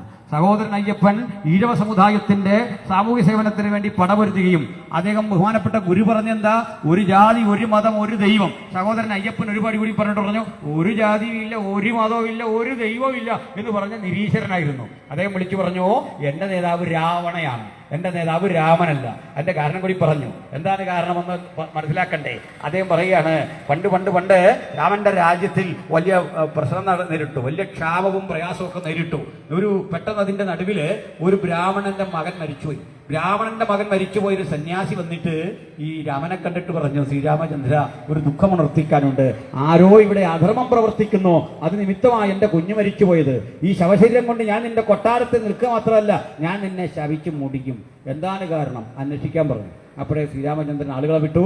അദ്ദേഹം ഇങ്ങനെ എന്താ പറയുക, വിമാനമൊക്കെ എടുത്ത്, വിമാനമൊക്കെ അന്നേ ഉണ്ട്. അതായത് നമ്മളുടെ ഈ ടാറ്റ, നമ്മുടെ എയർ ഇന്ത്യ ഒക്കെ വാങ്ങുന്നതിന് മുമ്പുള്ള കാലം കേട്ടോ, അതോട് ഓർത്തോണം. ടാറ്റയൊക്കെ എയർ ഇന്ത്യ സ്വന്തമാക്കുന്നതിന് മുമ്പുള്ള ഒരു കാലത്തെ ചരിത്രമാണ്. അപ്പം ഞാൻ ഈ കൂട്ടി യോജിക്കുമ്പോൾ വസ്തുതാപരമായിട്ട് എന്തെങ്കിലും പിശക് വന്നാൽ വിട്ടുകളഞ്ഞേക്കുക. അപ്പോൾ അങ്ങനെ ഈ പുഷ്പവിമാനം എടുത്തൊന്ന് റോന്തി വെക്കുമ്പോൾ ഒരു കാഴ്ച കണ്ടു. വനത്തിൽ ഒരു ശൂദ്രൻ തപസ്സനുഷ്ഠിക്കുന്നു. ശൂദ്രന്റെ തപസ്സിന്റെ പ്രത്യേകതകൾക്കെന്റെ പേര് ശംഭൂകൻ എന്നാണ്. ആവശ്യമുള്ള ആളുകൾ പുരാണിക് എൻസൈക്ലോപീഡിയ വെട്ടമ്മാണി എഴുതിയ പുസ്തകം വോളിയം 1 അതിൽ പോയിട്ട് ഈ ശംഭൂകൻ എന്ന പദം നോക്കിയാൽ മതി. അകാരാതിക്രമത്തിൽ ശംഭൂകൻ എന്ന് നോക്കിയാൽ മതി, നിങ്ങൾക്ക് കൃത്യമായിട്ട് ഉത്തരം കിട്ടും. അപ്പോൾ അവിടെ എന്താ സംഭവം? അയാൾ താഴെ അഗ്നികുണ്ഡം കുട്ടിയിട്ട് തല കീഴായി തപസ് ചെയ്യുകയാണ്, തല കീഴായിട്ട് തപസ് ചെയ്യുകയാണ്. അപ്പൊ ശംഭൂകനോട് ചോദിച്ചു, ആദ്യം ചോദിക്കും, നമ്മൾ തമ്മിൽ കണ്ടു കഴിഞ്ഞാൽ പരിചയപ്പെടുമ്പോൾ ആദ്യം ചോദിക്കുന്ന എന്താണെന്നറിയണ്ടേ? ആദ്യം ചോദിക്കും പേരെന്താ? അപ്പൊ ഞാൻ എന്റെ പേര് പറയും, നിങ്ങൾ നിങ്ങളുടെ പേര് പറയും. അതല്ലേ ഒരു സാമാന്യ മര്യാദ. രണ്ടുപേർ തമ്മിൽ ഇങ്ങനെ സംസാരിക്കുന്നതിൻ്റെ ഇടയ്ക്ക് നമ്മൾ ചോദിക്കുമ്പോൾ ആദ്യം പരിചയപ്പെടുന്ന എന്താ? പേരാണ് ആദ്യം ചോദിക്കുന്നത്. പക്ഷേ ശംഭൂകനെ കണ്ടിട്ട് രാമൻ ആദ്യം ചോദിച്ചെന്തറിയോ? നിന്റെ ജാതി എന്താ? ശൂദ്രൻ. നീ തപസ്സനുഷ്ഠിച്ചതാണ് ഈ അനർത്ഥമെല്ലാം വരാൻ കാരണം. തലകീഴായി തപസ്സനുഷ്ഠിക്കുന്നതിന്റെ തലയങ്ങ് വെട്ടി. മനസ്സിലായില്ലേ? ഞാൻ ഈ ശൂദ്രൻ എന്ന് ചരിത്രം പറഞ്ഞാൽ ഈ രാജ്യത്തിലെ നായർ സഹോദരങ്ങളെയാണ് ശൂദ്രർ എന്ന് പറയുക. എന്നിട്ട് ഞങ്ങളെ തല്ലാൻ ഈ സഹോദരങ്ങൾ വരുന്നതാണ് എൻ്റെ അത്ഭുതം. കാരണം നീ തപസ്സനുഷ്ഠിച്ചാൽ നിന്റെ തല വെട്ടി തീയിലിടുമെന്ന് പറഞ്ഞൊരു പ്രത്യയശാസ്ത്രം കയ്യിൽ വെച്ചിട്ട് എന്താ സുഹൃത്തെ നിങ്ങൾ ഇത് പഠിക്കാത്ത? അടുത്ത കാലത്ത് ആരോ പറഞ്ഞു ഈ പുരാണങ്ങളൊക്കെ സ്കൂളുകളിൽ പഠിപ്പിക്കണം. തീർച്ചയായിട്ടും പഠിപ്പിക്കണം. സിലബസ് തയ്യാറാക്കാൻ ഞങ്ങളെയൊക്കെ വിളിക്കും, ഞങ്ങൾ സിലബസ് തയ്യാറാക്കി തരാം. വേണേൽ ക്ലാസ് കൊടുക്കാം, ഒരു കുഴപ്പമില്ല, ഒരു ബുദ്ധിമുട്ടില്ല, ഫ്രീ ആയിട്ട് ക്ലാസ് എടുക്കാം. ഞാനിതെല്ലാം പറയുന്ന മനപ്പാടമല്ല, എൻ്റെ ഈ നോട്ടൊന്നുമില്ല, അതുകൊണ്ട് കൃത്യമായിട്ട് ഇത് പറയാം. ഇത് പണി പഠിച്ചിട്ട് തന്നെ ഞങ്ങളുടെ മുമ്പ് നിൽക്കുന്നത്. എന്തിനാണ് ഇത്രയും പറഞ്ഞതെന്ന് അറിയേണ്ടത്. അപ്പോൾ ഇത് സഹോദരൻ അയ്യപ്പൻ മദൻ മോഹൻ മാളവിയോട് വിളിച്ചു പറഞ്ഞിട്ട് പറഞ്ഞു, ശൂദ്രന്റെ അവസ്ഥ ഇതാണെങ്കിൽ പിന്നോക്കനായ ഈഴവനായ എൻ്റെ അവസ്ഥ എന്താ? പിന്നെ ഞാൻ എങ്ങനെ വിളിക്കും? നിങ്ങൾ പറയുന്ന പോലെ ഇങ്ങനെ ജയ് ശ്രീറാം വിളിക്കുക ഒന്ന് പറയൂ. മദൻ മോഹൻ മാളവിക്ക് ഉത്തരവില്ലായിരുന്നു. ഇതായിരുന്നു സ്ഥിതി. ഇവിടുന്ന് ഒരു സംഭവം ഉണ്ടാകുകയാണ്, അവരെ പഠിക്കണം. നിങ്ങൾ പോയിട്ട് കൊല്ലത്ത് മൈത്രി ബുക്സ് ഉണ്ട്. കൊല്ലത്തെ മൈത്രി ബുക്സ് എന്ന് പറഞ്ഞൊരു സ്ഥാപനം ഇപ്പോഴും പ്രവർത്തിക്കുന്നുണ്ട്. ആ മൈത്രി ബുക്സ് പ്രസിദ്ധം ചെയ്യുന്ന സ്വതന്ത്ര സമുദായം എന്നൊരു പുസ്തകം കിട്ടും. എഴുത്തുകാരന്റെ പേര് ഇ മാധവൻ എന്നാണ്. ആരാണ് ഈ മാധവൻ എന്നറിയണ്ടേ? ബഹുമാനപ്പെട്ട TK കേശവന് ശേഷം SNDP യോഗത്തിന്റെ ജനറൽ സെക്രട്ടറിയായ മാന്യദേഹാണ്. അദ്ദേഹം സ്വതന്ത്ര സമുദായത്തിൽ എഴുതിയിട്ടുള്ള ഒരു അധ്യായത്തിന്റെ പേര് നിങ്ങൾ കേൾക്കണ്ടേ? ഈഴവർ ഹിന്ദുക്കളല്ല. ഇത് ഞാനല്ല പറഞ്ഞത്, അത് SNDP യോഗത്തിന്റെ ആദ്യകാല ജനറൽ സെക്രട്ടറി പറഞ്ഞപ്പോൾ അംബേദ്കറും സഹപ്രവർത്തകരും എന്താ പറഞ്ഞത്? We are not Hindus. എന്തുകൊണ്ട്? 1911 സെൻസസ് അനുസരിച്ച് ഞങ്ങൾക്ക് ബ്രാഹ്മണ വേദങ്ങളെ അംഗീകരിക്കാനാവുന്നില്ല. കാരണം ആ വേദങ്ങൾ മുഴുവൻ ഞങ്ങൾക്കെതിരെയുള്ള കാര്യങ്ങൾ എഴുതി വെച്ചിരിക്കുന്നു. രണ്ടാമത്തെ കാര്യം, ഞങ്ങൾക്ക് അവരുടെ പുരോഹിതന്മാരുടെ സേവനമില്ല. ഇങ്ങനെയുള്ള കഥകളെല്ലാം കൂടെ നിരത്തിയിട്ട് ഈ വാദം മുമ്പോട്ട് വെച്ചു. ഞാനിത് മാത്രമല്ല പറയുന്നത്, സൈമൺ കമ്മീഷനെ നിയമിച്ചു അവിടുന്ന് ഈ ബ്രിട്ടീഷ് പാർലമെന്റ്. ആ സൈമൺ കമ്മീഷന്റെ മുമ്പിൽ SNDP യോഗത്തിന്റെ ജനറൽ സെക്രട്ടറിമാർ കൊണ്ടുകൊടുത്ത മൊഴിയുടെ രേഖകൾ ഇന്നും മ്യൂസിയത്തിൽ ഇപ്പോണ്ട് വായിച്ചു നോക്കണം. അവിടെ എഴുതി വെച്ചു വി ആർ നോട്ട് ഹിന്ദുസ് എന്ന് പറഞ്ഞാരാണ്? ഈ രാജ്യത്തിലെ ഈഴവ സഹോദരങ്ങളുടെ അന്നത്തെ പ്രിയപ്പെട്ടവരാ. എന്നാൽ ഈ ചരിത്രമൊന്നും പഠിക്കാത്ത ബഹുമാനപ്പെട്ട വെള്ളാപ്പള്ളി നടേശനെ പോലുള്ള ആളുകൾ മറ്റു ചില വിധത്തിൽ ചരിത്രത്തെ വ്യാഖ്യാനിക്കുമ്പോൾ അതിനൊരു കാരണമുണ്ട്. അദ്ദേഹത്തിന്റെ ഭാര്യാ സഹോദരിയുടെ അനിയത്തിമാരടക്കം ഞങ്ങളുടെ സഭയിലെ വിശ്വാസികളാണെന്ന്. ഇതാണ് ഈ പ്രകോപനത്തിന് കാരണം. എന്തിന്? പ്രമുഖനായ സംഗീതജ്ഞൻ അർജുനൻ മാസ്റ്റർ അറിയോ? അർജുന മാസ്റ്റർ മകളുണ്ടല്ലോ, ആ മകളെ വിവാഹം കഴിച്ച് ഞങ്ങളൊരു പാസ്റ്ററാണ്. അന്തസ്സായിട്ട് അവർ കർത്താവിന്റെ വില ചെയ്യുന്നുണ്ട്, സുവിശേഷ വില ചെയ്യുന്നുണ്ട്. ഒന്നും രണ്ടും പേരെയല്ല, 100 കണക്കിന് ആളുകളുടെ കണക്ക് ഞങ്ങൾക്ക് ഇതുപോലെയുണ്ട്. അതൊക്കെ ഇഷ്ടപ്പെട്ടിട്ട് കാര്യമില്ല. പാൽപ്പൊടി കൊടുത്താൽ ഇവരെ മാറ്റുന്നെങ്കിൽ അർജുന മാസ്റ്റർ മകളെ പാൽപ്പൊടി കൊടുത്താണോ ഞങ്ങൾ മാറ്റിയത്? അല്ലെങ്കിൽ വെള്ളാപ്പള്ളി നടേശന്റെ ഭാര്യയുടെ അനിയത്തിമാര് പെന്തക്കോസ് വിശ്വാസം സ്വീകരിച്ചതിന് പാൽപ്പൊടി കഴിച്ചിട്ടാ പോയെന്ന് പറഞ്ഞാൽ അത് വെള്ളാപ്പള്ളി നടേശൻ ഇവരെ സഹായിച്ചില്ലെന്ന് അതിന്റെ അർത്ഥം. മനസ്സിലായില്ലേ? ഇത്രയും സമ്പന്നനായ അങ്ങ് കൊങ്കൺ റെയിൽവേ ഒക്കെ എടുത്തിട്ട് കിലോമീറ്റർ കണക്കിന് കോൺട്രാക്ട് വർക്ക് എടുത്ത് ഇത് സമ്പന്നനായ അങ്ങ് ആളുകളെ സഹായിച്ചിരുന്നെങ്കിൽ ഈ പാൽപ്പൊടി വാങ്ങി ഇവർ പോകുമോ? അപ്പൊ അങ്ങ് ആരെപ്പറ്റി ഈ പാൽപ്പൊടിയുടെ കഥ പറഞ്ഞത്? ചുരുക്കി പറഞ്ഞു കഴിഞ്ഞാൽ ഈ 1911 സെൻസസിന് ശേഷം 1930 ആകുമ്പോഴേക്കും ബ്രിട്ടീഷുകാർ ഇന്ത്യ വിട്ടു പോകാൻ തീരുമാനിച്ചിട്ടൊരു വട്ടമേശ സമ്മേളനം വെച്ചു. ഈ വട്ടമേശ സമ്മേളനത്തിലേക്ക് ബഹുമാനപ്പെട്ട ഗാന്ധിജി പോയില്ല. ആ വട്ടമേശ സമ്മേളനത്തിലേക്ക് ഇന്റർനാഷണൽ കോൺഗ്രസും പോയില്ല. ഈ രണ്ടു കൂട്ടരും പോയില്ല. പോകാതെ വന്നു. അവിടേക്ക് അംബേദ്കർ പോയി, അവിടേക്ക് സവർക്കർ പോയി, അവിടേക്ക് നമ്മൾ അറിയപ്പെടുന്ന സവർക്കർ ഉണ്ടല്ലോ, അല്ലെങ്കിൽ BD സവർക്കറുടെ ജ്യേഷ്ഠൻ ഗണേശ് സവർക്കർ പോയി. ആ സ്ഥലത്തേക്ക് BS മൂഞ്ചെ എന്നറിയപ്പെടുന്ന RSSന്റെ മേധാവി പോയി. ഹെഡ്ഗവാറിന്റെ രാഷ്ട്രീയ ആചാര്യൻ അദ്ദേഹം അവിടെ പോയി. ഈ ചർച്ചകൾക്കൊടുവിൽ അവിടെ മഹാനായ അംബേദ്കർ മുമ്പോട്ടൊരു കാര്യം വെച്ചു. അവിടെ പോയിട്ട് ആഗഖാനുണ്ട്, ജിന്നുണ്ട്. ആഗഖാൻ പറഞ്ഞു, ഞങ്ങൾ മുസ്ലിങ്ങൾക്ക് ഒരു സെപ്പറേറ്റ് ഭരണകൂടം, പാകിസ്ഥാൻ വേണം, പാകിസ്ഥാന്റെ വിഭജനത്തിന് വേണ്ടി സംസാരിക്കുക. ഇപ്പുറത്ത് അംബേദ്കർ പറഞ്ഞു, ഞങ്ങൾക്ക് സെപ്പറേറ്റ് ഭരണകൂടം വേണ്ട, പക്ഷെങ്കിൽ ഒരു കാര്യം, ഞങ്ങളെ ഹിന്ദു ലിസ്റ്റിൽ പരിഗണിക്കരുത്, വി ആർ നോട്ട് ഹിന്ദുസ് പറഞ്ഞ മഹാത്മാവായ അംബേദ്കറാണ്, ഞങ്ങൾ ഹിന്ദുക്കളല്ല. വാദം മുറിയും. അതിനുശേഷം തൊട്ടടുത്ത ഘട്ടം, ഈ 1ാം വട്ടമേശ സമ്മേളനത്തിൽ അദ്ദേഹം സ്ഥിരീകരിച്ചതും സംസാരിച്ചതുമായ കാര്യങ്ങളെല്ലാം അവിടെ സ്ഥിരീകരിക്കപ്പെട്ടു. തദനന്തരം ഇന്ത്യയിൽ മടങ്ങിയെത്തി. ബഹുമാനായ മഹാത്മജി ഈ വാർത്ത എറിഞ്ഞു. മഹാത്മജി 1ാം വട്ടമേശ സമ്മേളനത്തിൽ പോകാഞ്ഞത് അബദ്ധമായി എന്ന് തോന്നി. എന്നിട്ട് അംബേദ്കർജി അടുത്ത് വിളിച്ചു. എന്നിട്ട് പറഞ്ഞു, സാഹേ, അങ്ങ് വിദേശത്ത് ചെന്ന് നമ്മുടെ ഐക്യതയ്ക്കെതിരെ പറഞ്ഞത് മോശമായിപ്പോയി. അങ്ങ് അവിടെ ചെന്ന് നമ്മുടെ ഇടയിൽ അനൈക്യമുണ്ടാകുന്ന വിധത്തിൽ സംസാരിച്ചു. നമ്മളെല്ലാം ഹിന്ദുക്കളാ, നമ്മളെല്ലാം ഈ രാജ്യത്തിന്റെ അവകാശികളാ. ആരാ നിങ്ങളെ വേർതിരിച്ചത്? അതുകൊണ്ട് താങ്കൾ പറഞ്ഞത് മാതൃരാജ്യത്തിനെതിരെ. അംബേദ്കർ മറുപടി വികാരപരമായിരുന്നു. അദ്ദേഹം പറഞ്ഞു, മഹാത്മജി അങ്ങ് എന്താണ് പറയുക? മാതൃരാജ്യമെന്നോ? എനിക്ക് എവിടെയാണ് മഹാത്മജി മാതൃരാജ്യം? കാരണം മഹർ എന്നറിയപ്പെടുന്ന എന്റെ സമൂഹം മുംബൈയിലൂടെ തെരുവീതിയിൽ നടക്കാൻ വയ്യ. അല്ലെങ്കിൽ ഏതെങ്കിലും ഊടുവഴിയിലൂടെ നടന്നാൽ അവർ കഴുത്തിലൊരു കുടം കെട്ടണം. എന്തിനാണെന്നറിയണ്ടേ? മനുഷ്യത്തിൽ അവിചാരിതമായിട്ടുണ്ടാകുന്ന ഉമിനീര് തുപ്പിക്കളയാറുണ്ടല്ലോ. ആ ഉമിനീര് തുപ്പി വഴിയിൽ വീണാൽ ആ വഴി അശുദ്ധമാകും. ആര് തുപ്പിയാൽ? എല്ലാവരും തുപ്പിയാലില്ല. മഹർ എന്നറിയപ്പെടുന്ന ഒരു സമൂഹം തുപ്പിയാൽ, ചാമർ തുപ്പിയാൽ, ചണ്ടാളൻ തുപ്പിയാൽ ആ വഴി അശുദ്ധമാകും. അതുകൊണ്ട് ഈ തുപ്പൽ ശേഖരിക്കാൻ കഴുത്തിലൊരു കുടം കെട്ടി നടക്കണമായിരുന്നു. ഞങ്ങള് വീണ്ടും പറയാണ്, അരയിലൊരു ചൂല് കെട്ടണം. ഇങ്ങനെ നടക്കണമായിരുന്നു. 100 കൊല്ലം മുമ്പ് ഇന്ത്യയിൽ നടമാടിയ വൃത്തിഹീനമായ മ്ലേച്ഛതയുടെ പേരാണ് ഞാൻ ഈ പറയുന്നത്. ആ ചൂലെന്തിനാണെന്നറിയണ്ടേ? നടന്നു പോകും വഴിക്ക് അംബേദ്കറുടെ കാല് നിലത്ത് പതിഞ്ഞാൽ ആ കാൽപാദം അശുദ്ധമായി ബ്രാഹ്മണൻ ഗണിക്കും. അതുകൊണ്ട് അവിടെ തൂത്ത് കാൽപാദം മാറ്റിയിട്ട് കാൽപാദം പതിയാതെ പൊക്കോണം. അങ്ങനെയുള്ളൊരു രാജ്യത്ത് ഞാൻ എങ്ങനെയാണ് മഹാത്മജി മാതൃരാജ്യം എന്ന് പറയുക?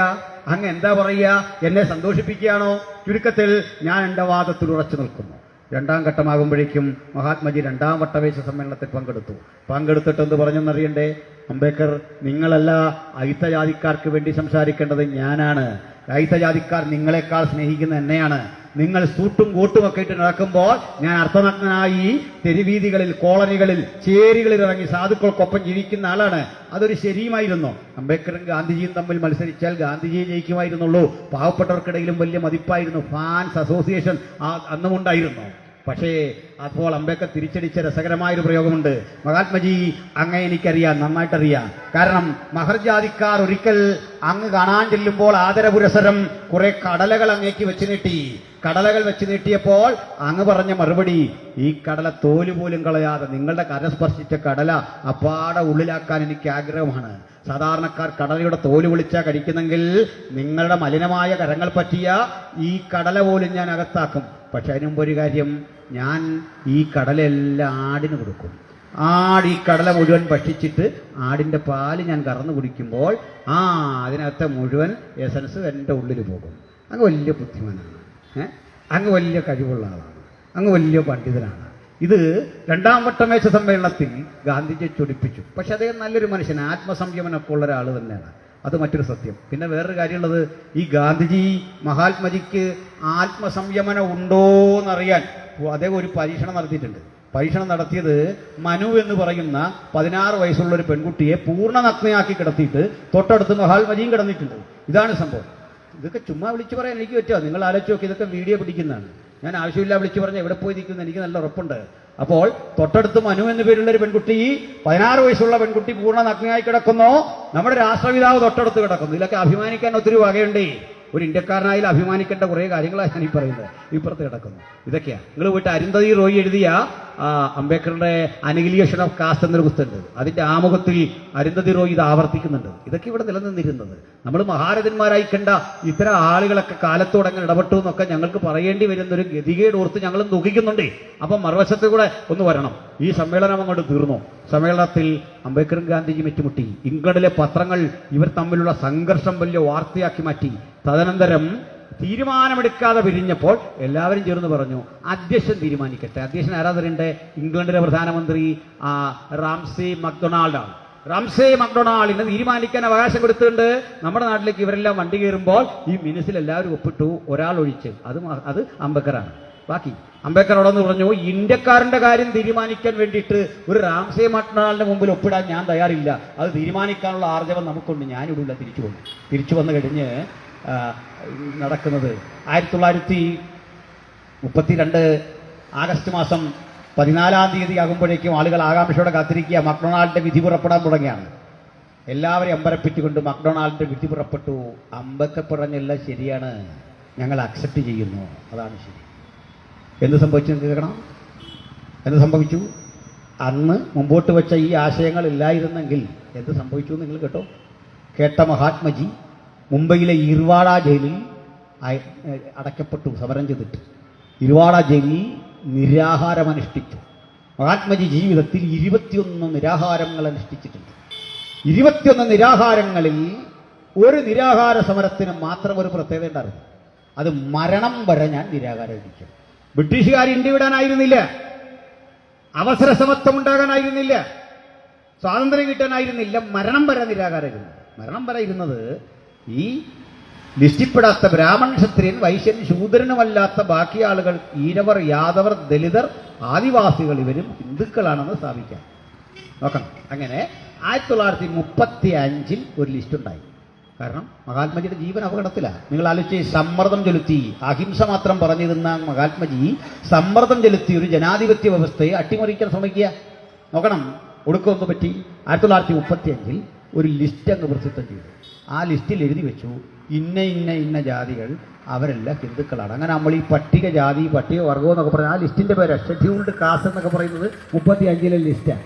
ഞാൻ ചോദിക്കുന്നത്, ഇവരിൽ ഒരാൾ ക്രിസ്തീയ വിശ്വാസം സ്വീകരിച്ചു വന്നാൽ എങ്ങനെ മതപരിവർത്തനമാകും? ഇതായി ചോദിച്ചു വരുന്ന ഉത്തരം പറ. ഇവരുടെ മതേത, ഇവരുടെ മതേത, ആ മതഗ്രന്ഥേത, ആ മതഗ്രന്ഥത്തിൽ ഇവരെ പറ്റി പരാമർശം ഉണ്ടാ? ഇനിയും പരാമർശം വേണ്ട. ഇവരെ ദ്രോഹിക്കുന്ന 100 വാക്കുകളല്ലേ. എന്താ ഇവരെ വിളിച്ചത്?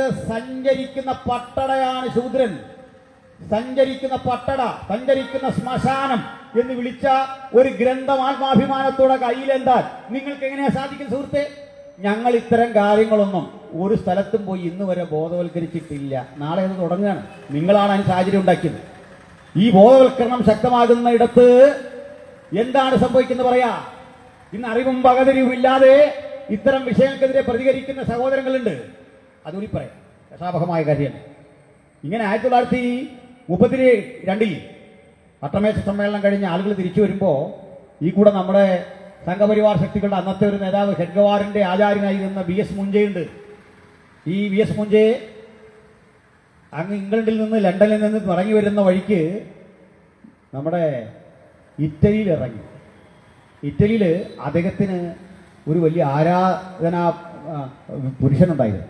പേര് നിങ്ങൾക്കറിയാം, ബെനിറ്റോ മുസോളിനി. കാരണം എന്താ? ബെനിറ്റോ മുസോളിനി പറഞ്ഞെന്താ? ആര്യ രക്തം അത് സവിശേഷത ഉള്ളതാണ്, ബാക്കിയൊക്കെ മോശമാണ്, ബാക്കിയൊക്കെ മലിനമാണ്. ആര്യ രക്തത്തിന്റെ പവിത്രത സൂക്ഷിക്കണം. അത് തന്നെ ഇന്ത്യയിലെ ബ്രാഹ്മൺസ് പറഞ്ഞുകൊണ്ടിരുന്നത്. അത് പവിത്രത സൂക്ഷിക്കണം.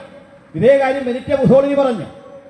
മുസോളിനിക്ക് നിരന്തരം കത്തിടപാട് നടത്തി അദ്ദേഹം അപ്പോയിന്റ്മെന്റ് കൊടുത്തു, നിങ്ങൾ ഇതിലെ വാ. മുസോളിനിക്കും വലിയ സന്തോഷം, തനിക്ക് ഇന്ത്യയിൽ ഒരു ഫാനുണ്ട്, ഇന്ത്യയിൽ തനിക്ക് ഒരു ആരാധകനുണ്ട്, വന്ന് കണ്ടിട്ട് പോകും. അപ്പൊ മുസോളിനി ജയിക്കുന്നത് കണ്ടു. ഈ മുസോളിനി ഒരു മിലിഷ്യ ഗ്രൂപ്പിനെ വാർത്തെടുത്തിരുന്നു, മിലിറ്റന്റ് ആയ ഒരു ഓർഗനൈസേഷനെ സംഘടിപ്പിച്ചിരുന്നു. ട്രൗസർ ആയിരുന്നു അവരുടെ വേഷം, ട്രൗസറും കയ്യിലൊരു വടി ഒക്കെ ആയിട്ട് അവിടെ കവാത്ത് നടന്ന് കണ്ടു. ആ പ്രോഗ്രാം വേഷം മാറ്റിക്കൊണ്ട് ഇന്ത്യയിൽ നടത്തുക. എന്നിട്ട് ഇടയ്ക്കിടയ്ക്ക് സ്വദേശി എന്ന് പറയുക.